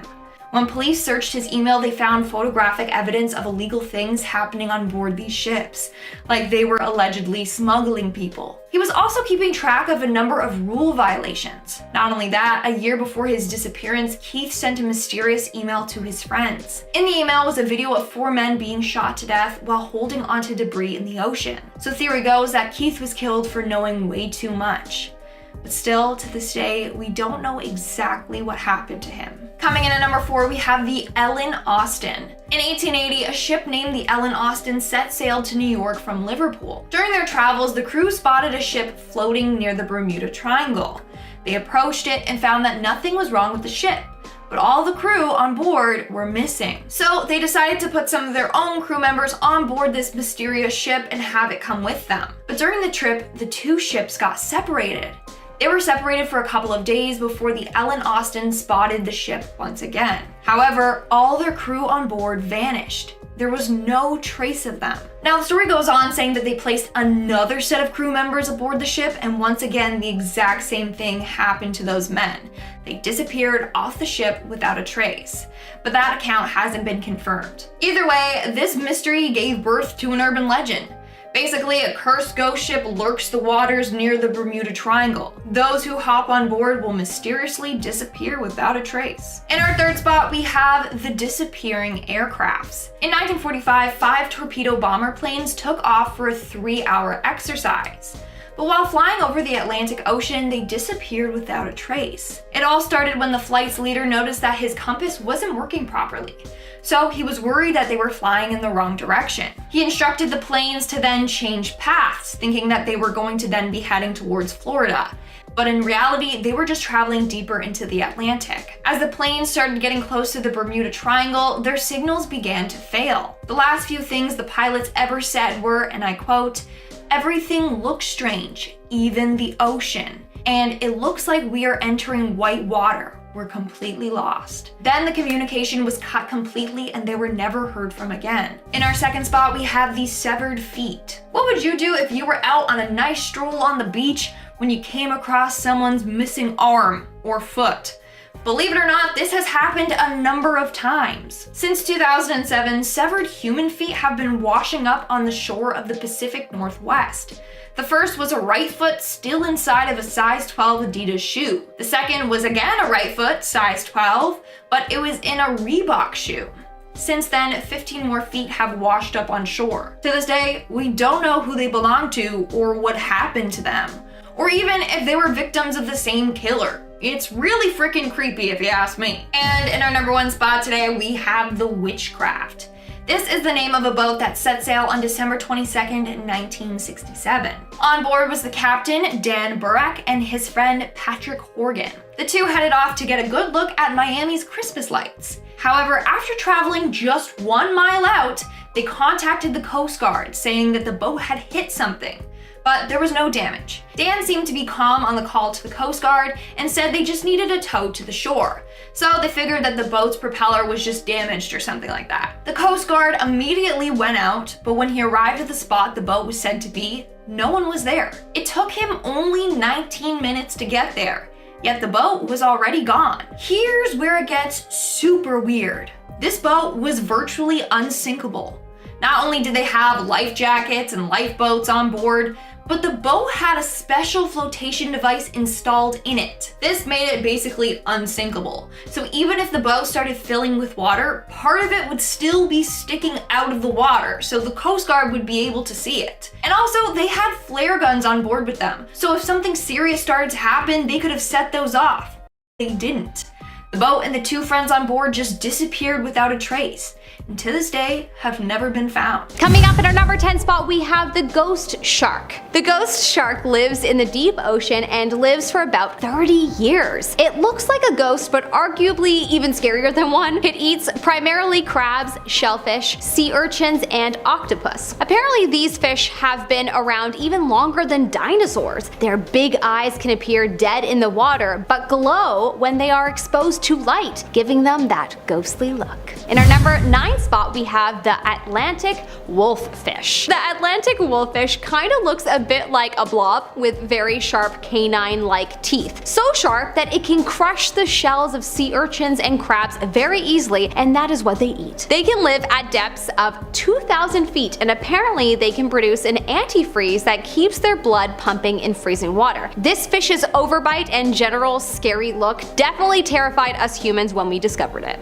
In our number 8 spot, we have the red-lipped batfish. This fish is found near Peru at the depths of 10 to 249 feet. They eat small fish and small invertebrates including shrimp, crabs, worms, and mullets. They aren't good swimmers, but they use their pectoral, pelvic, and anal fins to walk on the ocean floor.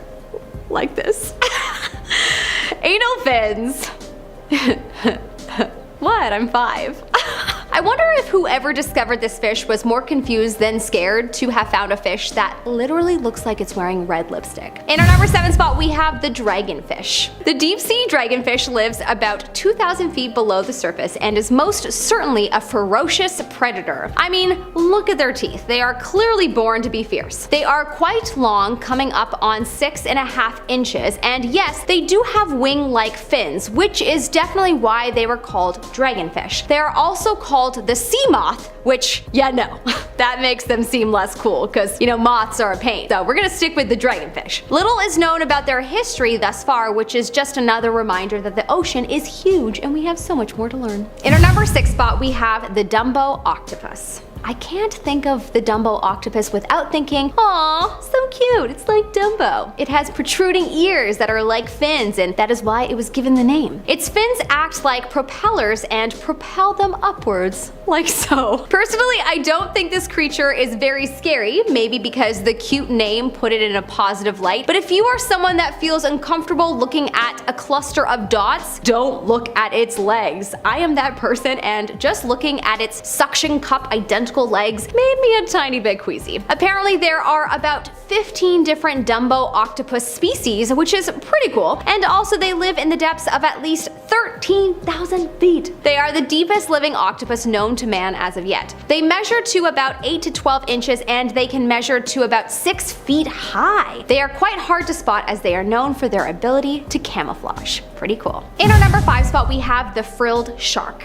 The frilled shark can live to depths of up to 5,000 feet, which means they were most likely not spotted by a casual diver. This eel-like shark has 6 pairs of gills that are across its throat. It usually swallows its prey whole, but its 300 teeth would also guarantee that its prey would most likely not escape anyway. This fish is referred to as a living fossil as it looks so similar to its ancient ancestors. Honestly, this fish looks old and worn, and a little bit like a snake. Honestly, it looks like it could be the demon of the sea. In some pics of this shark, it looks truly terrifying, and everyone, including divers, would be scared if they were ever to stumble across this fish. In our number 4 spot, we have the giant squid. The giant squid is indeed giant. It is 40 feet long, that's about 12 meters. Yeah, this definitely scared the breath out of some divers somewhere upon its discovery. It is one of the largest animals without backbones in the world. They live at depths of 1,000 to 2,000 feet, which definitely has made them hard to study. Apparently, they also have the largest eye in the animal kingdom, as their eyes are about 10 inches in diameter. They are carnivores, so they usually eat deep sea fish, young sharks, smaller squids, and humans. Just joking, but honestly, I'm sure if they had the opportunity to eat you, I bet you they would. In our number 3 spot, we have the gulper eel. Okay guys, let's be real, a diver wouldn't be able to see most deep sea fish because, well, we can't necessarily dive into the deep sea yet, lol. However, I'm sure divers have seen them via pictures and after being captured in deep sea fishing nets, so there's that. The gulper eel is one of them that was most likely seen because of a deep sea fishing net. This fish has one large mouth, and its mouth is bigger than its whole body, which makes it a tad scary to look at. It usually feeds on small crustaceans, so there's really nothing to fear. It wouldn't eat you. It has a long pink fluorescent tail that helps attract prey with its light. I personally think it is quite chilling to look at and would love to know if you agree in the comment section below. In our number 2 spot, we have the hatchet fish. So many scary fish. I'm gonna have to put on something funny after this, like The Big Bang Theory. My newest obsession. I know I'm late to the game, whatever, your girl is a late bloomer. The deep sea hatchet fish basically looks like an alien with its big bulging eye. Oh, and you know, it glows in the dark. Yeah, glows. Pretty cool. Which honestly makes it maybe one of the coolest fish. Cool, but terrifying. It has a row of luminescent organs lining its belly. It apparently mimics daylight above, which throws off predators below it. They live at depths up to 3,200 feet. They have a pretty large mouth that is tilted upward and opens wide to scoop up meals. In our number 1 spot, we have the goblin shark. When this shark was discovered, surely everyone was terrified. It literally looks like a goblin trapped in a shark body. This creature is one of the most scary looking deep sea creatures that I have ever seen. Apparently they can be as long as 4 meters, but some hypothesize that they can be longer. They have very long snouts and protruding mouths that hold many teeth that contribute to their scariness. They can crush their prey, such as shellfish, easily with their teeth. They can eat a fish whole, and that is usually what their diet consists of: rat tails and dragon fishes. They can weigh up to 460 pounds. Their lifespan is quite long at 30 to 35 years. Even though it looks quite terrifying, it does have a flabby body with small fins, so it can have quite sluggish movement. Number 10. Port Royal, Jamaica. Port Royal in Jamaica used to be the most banger place on earth. It was once considered the world's best party town for pirates back in the 1600s. You know how much of a good time you have to be for pirates to collectively decide you're one of the best places to party? Pirates are maybe the best partiers of all time. However, God probably got all butthurt about this, because in June of 1692, a massive earthquake hit the area, followed by a huge tsunami which buried the whole city underwater. Around 3,000 people died, and the city has been left underwater to this day. This is definitely a huge bummer. It's considered an archaeological wonder, but I think we all need to pour one out for our fallen pirate brothers and sisters. We're just trying to have a colossal rager when the whole world came crashing down on them. I hope they're all up there in heaven getting tanked and rinsing puke out of their little funny mustaches. Number 9. The Gulf of Mexico shipwreck. I wouldn't want to be the captain of a boat. You have so much responsibility with all the people on board, and you don't even get to do the best things on a boat, which is take it easy and lay around the whole time. I especially wouldn't want to be the captain of a boat going through the Gulf of Mexico. There's over 2,000 shipwrecks in this area. Sailing through here is like your buddy dating someone crazy, even though you told them not to do it, and then big surprise, they burn down their house. Well, there's one shipwreck in particular that has everyone interested. It was discovered when Exxon was laying some pipe down in the Gulf. It's a ship that's estimated to be over 200 years old. The mystery about this old boat is that all attempts to do extensive research on the vessel have failed. Computers break down, robots stop working, people have begun to speculate that the boat is cursed and whatever is inside it needs to remain a secret. Ooh. Number 8. Fauna Seraglion. This city was once one of the most important ports in the Mediterranean. There must have been an insane amount of spice rolling through this area. I bet the whole city smelled like the candle section in Bed Bath & Beyond. It's unknown why this amazing port got sucked into the ocean, probably possibly another earthquake, or maybe it was Godzilla climbing out of the sea and smashing it into the ocean. Either or is really possible. Over the years, a ton of deep sea excavations have happened in the area, and so much has been dug up. Giant statues, gold coins, lost hieroglyphs, they can all be found in this area. It seems that the city was a major hub for several different cultures to come through and make trade. It's a huge bummer to think about all the knowledge that was lost in the sinking of the city, and all the spices, man. Number 7, the Aegean Sea ruins. The Greeks have a crazy long history. It's full of war, politics, coups, betrayals, some magic dudes lying in the clouds somewhere. I think one of the craziest parts about Greek history is that everyone only wore sandals. I mean, in every movie about ancient Greece, every person is in sandals the whole movie. Alexander the Great is like, I'm taking over your country, and all the people are like, your toes are out, dude. It's so disrespectful. But something even crazier than fighting war in terrible footwear is the sunken city right off the coast of Delos. It's thought to be the ancient city of Canaan, where the Athenians defeated the Spartans. Archaeologists call it an underwater Pompeii since there's so much history that has been preserved in this city. This city has helped archaeologists learn so much more about the ancient Greeks. Number 6, Baia. We got another awesome place that ended up in a watery grave. Man, I guess that's why they built Las Vegas in the middle of the desert. There's no way water could suck away anyone's good time anybody was having there. Baia was a hedonistic playground where people would come to bang and party. It would even attract the rich and famous. People like Julius Caesar had vacation homes there and would come to visit constantly. This place was basically the Playboy mansion of its day. There were statues and artwork of great legends like Achilles and Odysseus, but unfortunately the city was blasted by the Saracens in the 8th century. And no one was ever allowed to have fun there anymore. Huge bummer. By the time the 1500s rolled around, the city was abandoned, because what's the point of having a beachside town with no debauchery? And after centuries of volcanic activity, the city was pushed underwater. Now it's a dive site you can visit to see all the fun that was lost. Number 5, the Milky Sea. I know this one sounds super gross. The Milky Sea makes me think of a giant bowl of snot that you have to cross in order to complete some task in a video game. But this one is actually pretty cool. Popping up randomly at night, the Milky Sea is an effect caused by a ton of bioluminescent plankton in the water. This makes the sea look like it's glowing and gives off a milk effect. It kind of looks like a giant rave is going on underwater. This thing can be huge, sometimes as large as Connecticut. It's still unknown why the plankton group up like this. It could be for mating, or maybe they just like to hang out. But what is known that this has been happening for centuries, back before you could explain these things through science. So sailors thought it was all magic. That would have blown some dude's mind. The ocean is glowing. Quick, cut off your pinky to satisfy the gods. Number 4,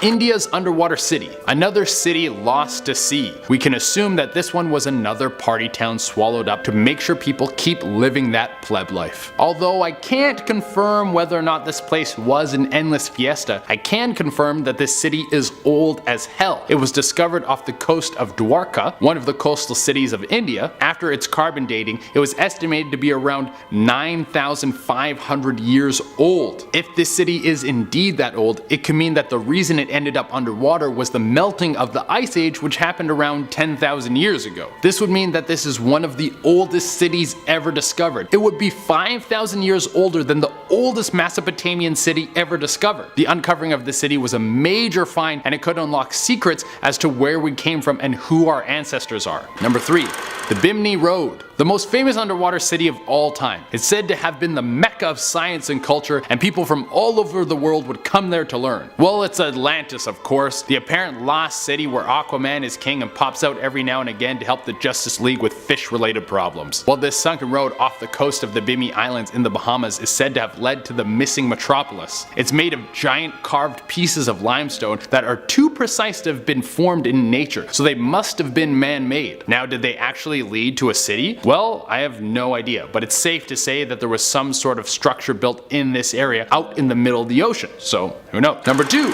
the Chinese Atlantis. Number 2, the Chinese Atlantis. North America isn't the only place with its own ancient sunken city underwater. China has a mystery city of its own. It was called Chichen, and honestly, everything there was going great. It wasn't a party city, it didn't need to be condemned by the gods, it wasn't Pompeii and it got hit with a natural disaster, it was actually just chilling chilling in the open until 1959. What happened was the Chinese government wanted to build a new power dam, and in order to do so, they needed to sink a city. The bummer is that some of the structures in the city were over 1,300 years old. It was a piece of history that got sunk for a dam. The good news is that the city is under so much water that it has been preserved and now is a scuba diving hotspot. Number 1, Atlantis of Japan. Has no one ever thought of giving these places their own original names? Instead of calling everything that falls underwater Atlantis, I'm gonna drop my phone in a candlelight bath and call it Atlantis of my basement apartment. This joke is even funnier because I don't have a bathtub at my place. I would have to flood my stand-up shower. Definitely not as romantic. Well, this city apparently fell into the ocean 2,000 years ago off the coast of Yonaguni-jima after a massive earthquake hit. Imagine an earthquake hitting before science, and you think God is shaking the world because you didn't pray 18 times every day. Now the city sits at the bottom of the ocean. Some speculate that it's just rock formations, but there does seem to be a 25-meter tall pyramid at the site,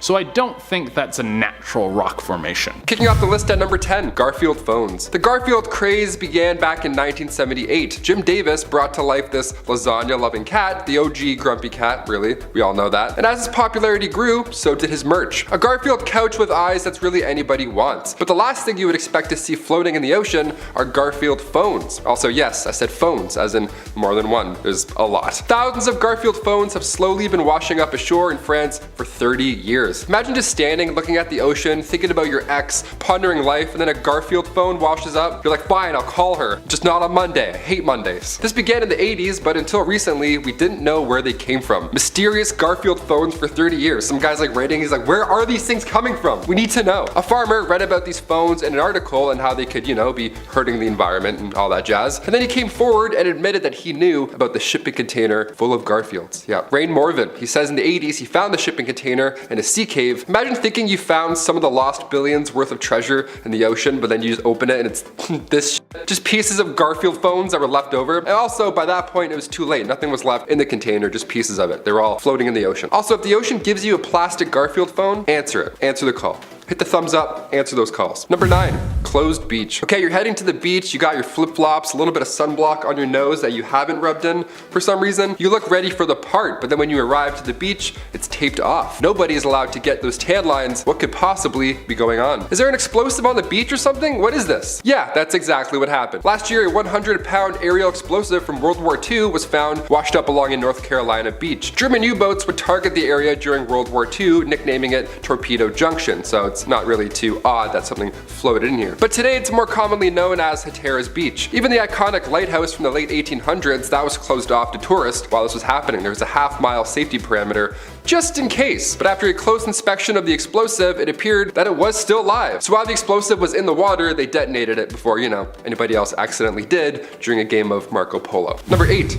floating islands. Imagine you're on the open water in Peru and then you see some boats pass yours. It's nice, the water's calm, the sun is beating down. And then all of a sudden, instead of passing an island full of people, the island full of people passes you. You heard me, the floating islands of Lake Titicaca are man-made islands. There's about 70 of them and they all reside in the Bay of Puno. You'll find these and they're all made of braided roots from Totora. The tribe of the Uru, Choluni, live here and their ancestral culture is linked to the lake. So every 20 days or so, a new layer of Totora is added to the surface to avoid the island from, sinking. And these islands, by the way, they're also massive. They fit around 5 to 7 families. They fish and make crafts aboard these islands, which they of course sell after to tourists. Number 7, glass. I've played every Zelda game numerous times, okay? I take my time with those. I break every jar, I check every corner, and collect as much as I can as I go. So if I saw one of these floating in the ocean, I would for sure think I found a quest item. These glass orbs were originally made by a Norwegian glass company back in 1842. Large fish nets would be attached to these today, but now they're made of aluminum and plastic. Back then, glass was the real deal. They didn't get waterlogged like cork did, and also sea worms couldn't get to them. And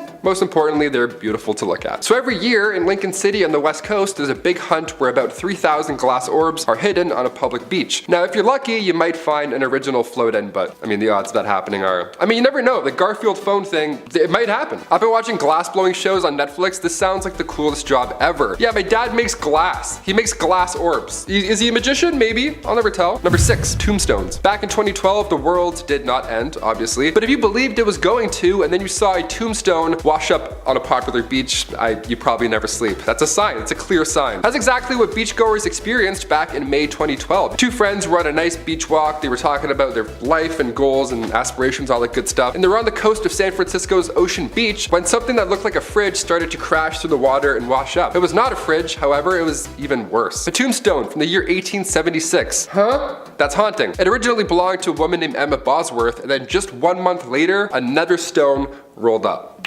That's terrifying. The condition they were in also alarmingly good. You'd expect as I'm describing that it's like old and broken, and there's pieces that wash up, you have to like put them together and be like, who is this? No, they were like, we read them and we're like, that's Emma, cool, we got it. The next tombstone belonged to Delia Presby Oliver from 1890. Now the stones came from the Laurel Hill Cemetery after it shut its gates back in the 1940s. So the headstones were used as a makeshift seawall, and then they went through the ocean, had a good time, scared a bunch of fish, and then eventually rolled up to these beachgoers. Number 5, giant snowballs. Glass balls floating around and now snowballs? This is a magical one, folks. I love it. In Western Siberia, these giant balls of snow and ice were floating around the Gulf of Ob. Now the entire beach ended up being covered in snowballs as well. It just rolled in and just covered everything. These eventually washed in and then set ashore, setting the grounds for the biggest snowball fight in history, you would think. If you walked by and saw this, you're like, are they filming a movie here? What is this? You just need to be really strong to throw these snowballs. Some were the size of tennis balls, while others had a 3-foot radius. So it's basically just snowman body parts floating around in the water, right? Technically, that's where my brain goes. I'm sick. This rare phenomenon happens where small pieces of ice get rolled by wind and water over and over again, so nature makes these balls for us. Thank you. This also happened in 2010 on Lake Michigan, so it's pretty rare, but keep your eyes open. It could happen. As much as I want to say I hope you see this, don't. Stay away from frozen bodies of water. Stay on a field and then make the snowballs yourself, you know? Keep it real. That's the fun, right? Number 4, Nikes. I threw shoes on my holiday wish list because there's nothing like getting a fresh pair of sneakers. You open it, it's a size and a half too small, but you're like, you know what? I love it. Thank you so much. I'm not even gonna return them. I'm gonna curl my toes for 3 years. Sometimes you find the perfect ones and you don't let them go, and sometimes the shoes find you. In the mid-90s, a shipment of Nike shoes heading to the US was lost during a crazy storm. Around 5 shipping containers, of course, fell over, so cut to later on, now we have 61,000 pairs just starting to drift towards the West Coast. Just shoes on the water, all making their way in.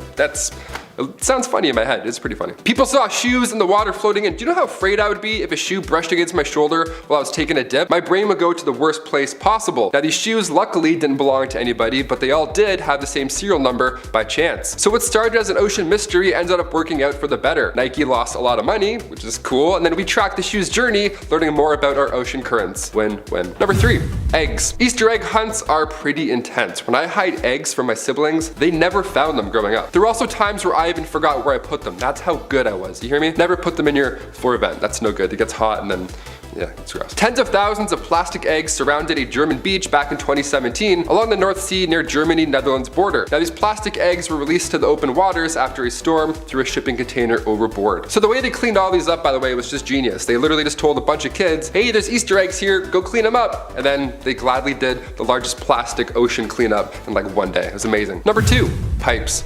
Where's Mario when you need him? Guy's always running around. Back in 2017, these massive pipes washed upon the shores of the northern Norfolk coast. If I was swimming and I saw this thing floating towards me, I would faint. I would think it's a giant sea snake and I'd be like, I would have no idea what I was looking at. And people really didn't at first. When they were swimming, people saw this in the water and they're like, let's get out. That's clearly a monster. I didn't realize how big these pipes were at first, but now I think I have submechanophobia, the fear of large things in bodies of water. You're welcome. Now you have it as well. These pipes were lost at sea following an accident on an Iceland container ship. The classic container ship oopsie, you know, dropping Garfield phones, Lego, and accidentally cutting loose 500-meter-long pipes, that sort of stuff. Yeah, they were massive. As soon as the first one drifted ashore on the coast, I mean, obviously you could see them coming. The company that produced them, Pipe Life, they urged the curious to stay far away. You can see them coming because they're the size of buildings, and they can obviously crush you. These things have a diameter of 2 meters, and the longest one that washed up was 500 meters long. And finally, number 1.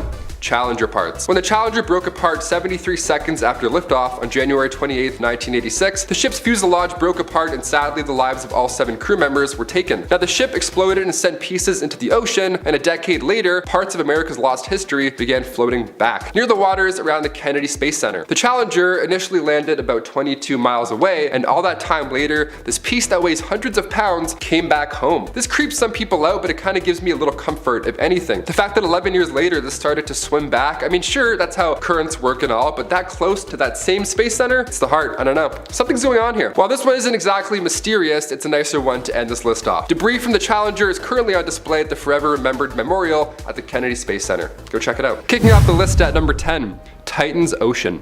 Yeah, we'll start this list with an ocean signal out of this world. I mean that in a literal sense. This first one comes from Thanos' home planet, Titan. Yeah, it's one of Saturn's many moons. Saturn has 82 moons in total, so if you were a werewolf and you lived on Saturn, odds are you'd be pretty exhausted.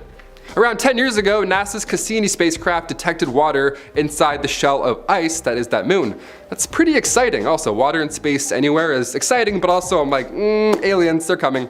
To quote a Cassini team member, the search for water is an important goal in solar system exploration, and now we've spotted another place where it's abundant.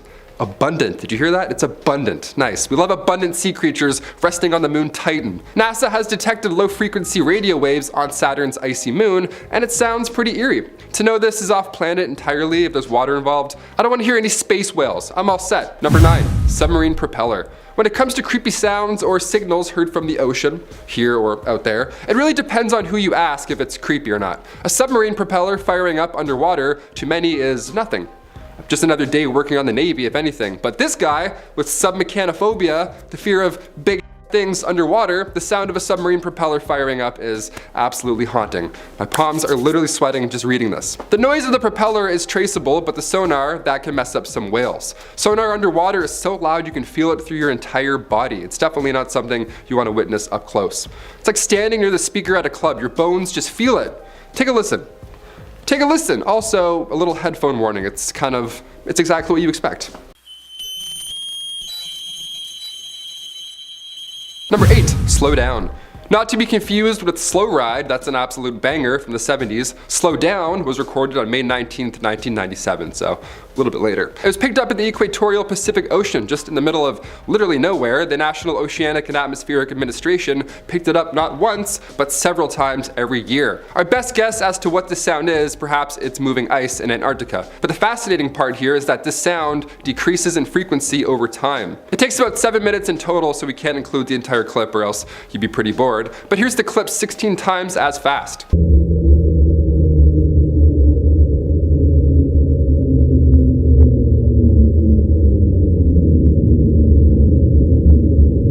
Scientists believe the sound is a massive iceberg scratching against the ocean floor over, of course, 7 minutes. And then after 7 minutes, it came to a halt. But the fact that we hear this sound every year, that's the concerning part. We're like, why is it coming out and then halting again? Cthulhu, is that you, or is it a lot of ice melting? Most likely the latter, but who knows? Number 7, whistle. If you can whistle, honestly, hats off to you. I've been trying for years. My lips are too dry and too weak. I have weak lips, apparently. The whistle recorded in July 1997 is not weak, and as this list hints towards, it's certainly not dry. The thing with this mysterious sound is that it was only picked up by one hydrophone, meaning scientists can't pinpoint its location, making this an unexplained sound. It came from somewhere in the Pacific Ocean, so sleep with that in your head. Somewhere. How calming is that? Here's the unidentified sound. What do you think this is?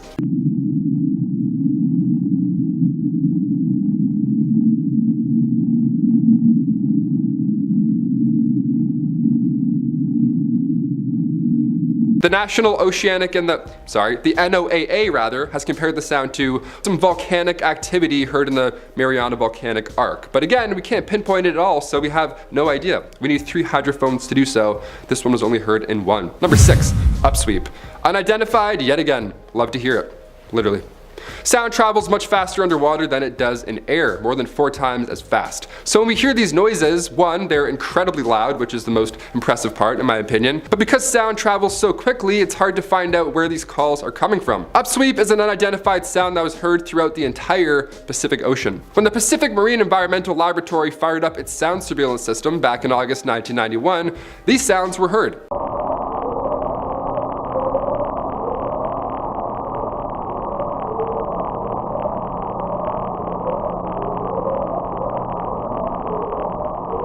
See, unlike the sounds we've covered so far, this one happens in real time. It's not sped up because it's 17 minutes long, it's just, that's it, that's what it sounded like. These upsweeping sounds lasting a few seconds each ping is definitely concerning. The source was roughly located around New Zealand and South America, somewhere around those places, and it peaks around autumn and spring. So maybe it's just a monster tucking itself in for the winter, and then maybe it's waking back up in spring. Who knows? Scientists at the NOAA have a better idea so far. A little boring, but they believe it's underwater volcanic activity. I say boring, it's not really boring, it's just predictable, I guess. This sound has been getting lower pitched every year, so who knows? Maybe that's a bad thing, maybe it's a good thing. Maybe this thing's gonna go off. Maybe it's gonna go off tomorrow. That was 30 years ago, so any day. Number 5, Julia. Who is she? Who is this Julia chick we've been talking about? Julia sounds like a rather friendly addition to this list, but don't let her name fool you. Julia is terrifying, definitely, yeah.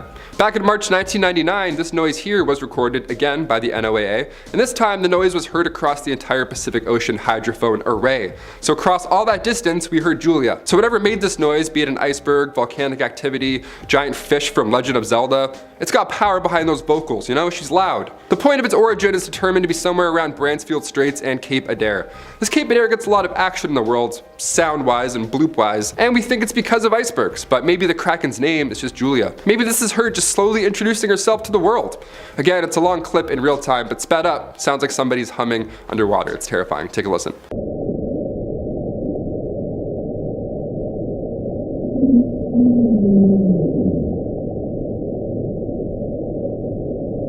This one creeps me out a lot. I think I've heard the hum before. I don't know. Maybe it was Kid Cudi in the distance. Maybe it was this hum. Either way, I'm on board. The hum has been heard for decades now. We have no idea where the hum is coming from. Our best guess is that it has something to do with, of course, as the title hints, the ocean. A resident from Woodland, England spoke out on their experience saying, it vibrates through the house. We've turned all the electricity off in the house and we can still hear it. So it's not that. It's not tinnitus, that's a high-pitched sound and this is very low. If I put my fingers in my ears, it stops, so I know it's not in my head. It's heard commonly in Hawaii, Britain, North America, so it's, hey, everywhere. It's been heard everywhere, I guess. Some have called it the Windsor hum, which is insanely close to us, hence why I think I've heard it in real life. I put the microphone to you now, people, the fine people of YouTube. Have you heard the hum? If so, where were you? Comment down below. Number 3, 2021 boom. A little bit more recent for this one. Back in early 2021, San Diego residents reacted to what sounded like a sonic boom. Well, it's been heard 3 times since the initial report, and many still have questions.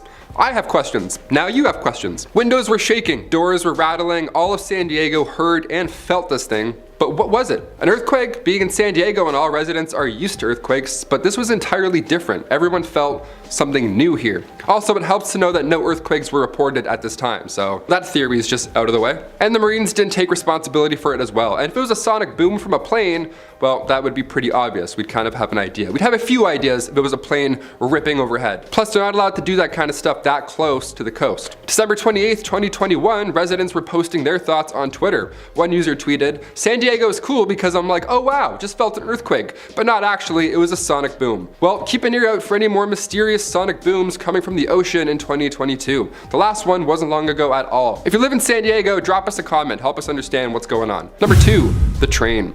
This sound was given its name because, well, it sounds like a passing train in the distance. Simple as that. Sometimes it's not, scientific. It was first recorded on March 5th, 1997, and it sounds, honestly, it sounds like my PS4. It sounds really loud. It sounds like a really loud, really hot fan that's gonna just lift up and take off in the middle of playing Warzone. I'm like, hi, no, come back. Here's the clip. The leading theory as to what's making the sound is not a surprising one. Large icebergs grounding near Ross Sea and Cape Adair. Again, that's probably the most plausible explanation here. Friendly reminder that more than 80% of the ocean is undiscovered, so my only question is, what if it's not? Number 1, 52 Hertz whale. I love whales because they're the closest thing to a dinosaur, in my opinion. They're massive, we have no idea how they mate, that's still a mystery. We mentioned that in another list. They're beautiful, complex creatures that we should just leave alone. Probably, definitely. Especially the 52 Hertz whale. Well, maybe not 2 alone, because there's a documentary about this sound. Joshua Zeman made a documentary about the loneliest whale on the planet. Sounds pretty depressing, but it's equally as interesting. For decades now, we've heard this sound. Back in 1989, the US Navy first detected this sound that measured in at more than twice the frequency of a normal, healthy whale call. so this thing's loud. Originally, what got them intrigued was the fact that this could have been a military mechanical sound, of course, but then they thought, well, maybe it's an animal. Perhaps this is like a new Cthulhu hybrid dinosaur thing that someone's working on. This is a lonely whale, but why is its frequency scaring away possible friends and mates? Ninjin kicks this list off at number 10. It is said that these scary looking humanoid creatures live in the icy waters near Antarctica. Some people believe that the Ninjins are an undiscovered species of apes who are able to breathe underwater. It's kind of creepy if you ask me. Rumors about the existence started in Japan when Japanese fishing and research ships first began to report seeing these creatures. It is also said that people aboard these ships managed to document and photograph the Ninjin, but the government interfered and prevented their footage from surfacing. I wonder why they would do that. It looks like these creatures should be in Blue Planet if they're actually real. I would want to know so much more about them. And you know what? They actually look terrifying, and by judging by their appearance, I definitely wouldn't want to run into one of these guys while I'm swimming in the ocean. But who knows, maybe they're lurking in the deep water waiting to resurface. Megalodon shark attacks us in at number 9. This bone bed was the hunting ground of Megalodon, the most fearsome creature ever to haunt the oceans. Okay, it's no secret that the Megalodon shark was the largest predator that ever lived, and I'm so glad they're no longer around.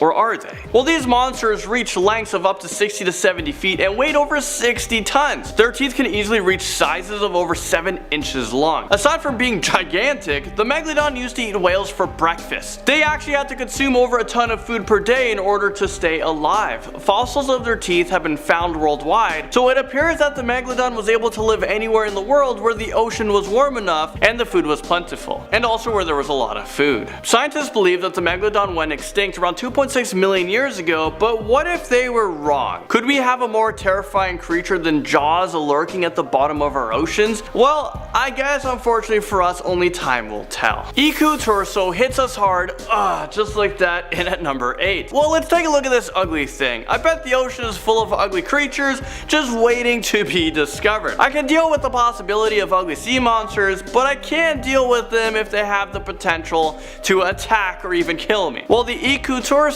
is actually a gigantic creature from the deep sea that kind of resembles an octopus. It has long tentacles and suckers, but he can also sprout wings whenever he feels threatened or provoked. And mostly likes to keep to itself, but he also has a dangerously aggressive personality. I just hope that he doesn't have a taste for human flesh. Siren Croyan terrifies us at number 7. Well, let's travel over to Scotland where the story of this sea monster originated from. The Siren Croyan is a scary looking water dragon, or even like a serpent looking creature that is known to really be vicious and barbaric. According to the legend, they love to scare their victims before killing them. With one bite. It has the ability to shapeshift into a small harmless fish, but don't be fooled because it can slowly transform back into the original terrifying state and swallow you whole. Judging by the lights at the end of his antenna, it looks like he was built to live in the deepest parts of the sea, and if this creature actually exists, I think humanity would be in a lot of trouble today. Moving up this list, number 6, we're talking about the Mosasaurus. This creature was an aquatic lizard that lived approximately 65 to 70 million years ago during the late Cretaceous period. And thank God for that, because this creature looks like he doesn't want to be messed with.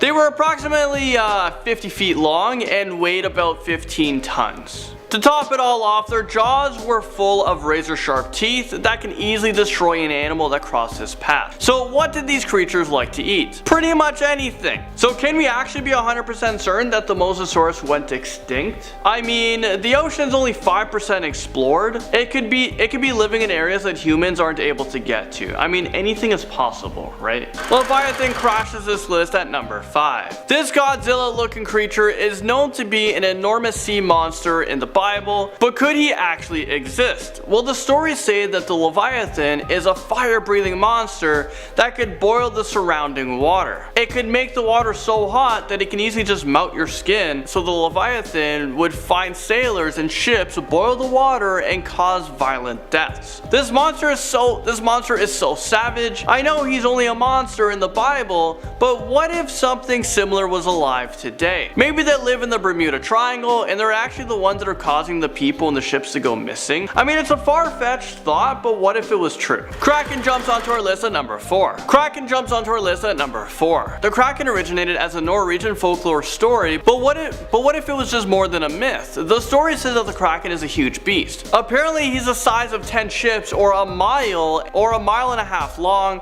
Some stories say that unlucky sailors would mistake him for an island and try to land on it. Unfortunately for them, they were quickly dragged to the bottom of the ocean where they would have an agonizing death. And you know what's coming for you when you see fish rise to the surface, but by then it's too late to escape. One French zoologist actually believed that these creatures existed. He heard many stories about giant tentacles being discovered, and he blamed ships disappearing on this creature. Maybe he just likes living at the deepest parts of the ocean and doesn't have any plans on resurfacing. Whatever the case may be, I don't want to be the one who discovers this thing because, well, I wouldn't actually be alive to tell the story.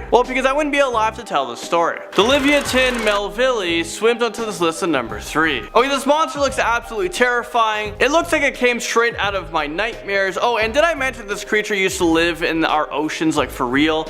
I mean, yeah. This giant whale lived in our oceans eating other whales. He had the largest teeth of any animal that uses its teeth for eating. They measure in at 1.18 feet. That's actually insane. It lived during the same time as the megalodon, so they had to compete with each other for food and resources. Maybe they're still both alive today, battling it out in the deep sea, but you know what? I really hope not. And if they battled it out, who would actually come on top? I don't know. SCP-3000 brings us to number 2. SCP stands for Secure, Contain, and Protect, and they are a fictional foundation that contains the world's scariest creatures. And they also have people or artifacts as well. SCP-3000 is one of their scariest creatures locked up in captivity. One of their most popular ones as well, you guys probably heard about it. Well, according to this story, SCP-3000 is being held in a region of the Bay of Bengal that is about 300 kilometers in diameter. SCP-3000 is a massive aquatic serpent that is between 600 to 900 kilometers in length, and some sections of his body is as large as 10 meters in diameter. He enjoys eating meat, and yes, it includes humans. If you come in contact with him, he can cause severe confusion, paranoia, fear, panic, and memory loss. Well, luckily for us, he is just a fictional creature, right? He's just fictional, right? Well, some people believe that the SCP Foundation is a real government agency, but the government is denying the existence of it. But what do you guys think? And finally, topping our list, and at number 1, we have Cthulhu. This mythical creature looks like a mix between an octopus, a dragon, and maybe a human. And this thing stands hundreds of meters tall and has webbed arms and legs. It is said that even if you take one look at this thing, you will lose your mind. And if that wasn't scary enough, looking at a picture of it will make you go insane. So sorry in advance, you guys are taking a look at all these images we have for you. And also, on top of all that, Cthulhu can fly, swim, and control your mind. Is this real life right now? He keeps getting stronger and stronger. Well, you know what? Good thing he's just a fragment from H.P. Lovecraft's mind. Otherwise, humanity would probably be over. But wait, there was actually a recording called The Blob. In 1997, NASA recorded a very loud and unusual sound in the Pacific Ocean. And you know what? Let's take a listen to it.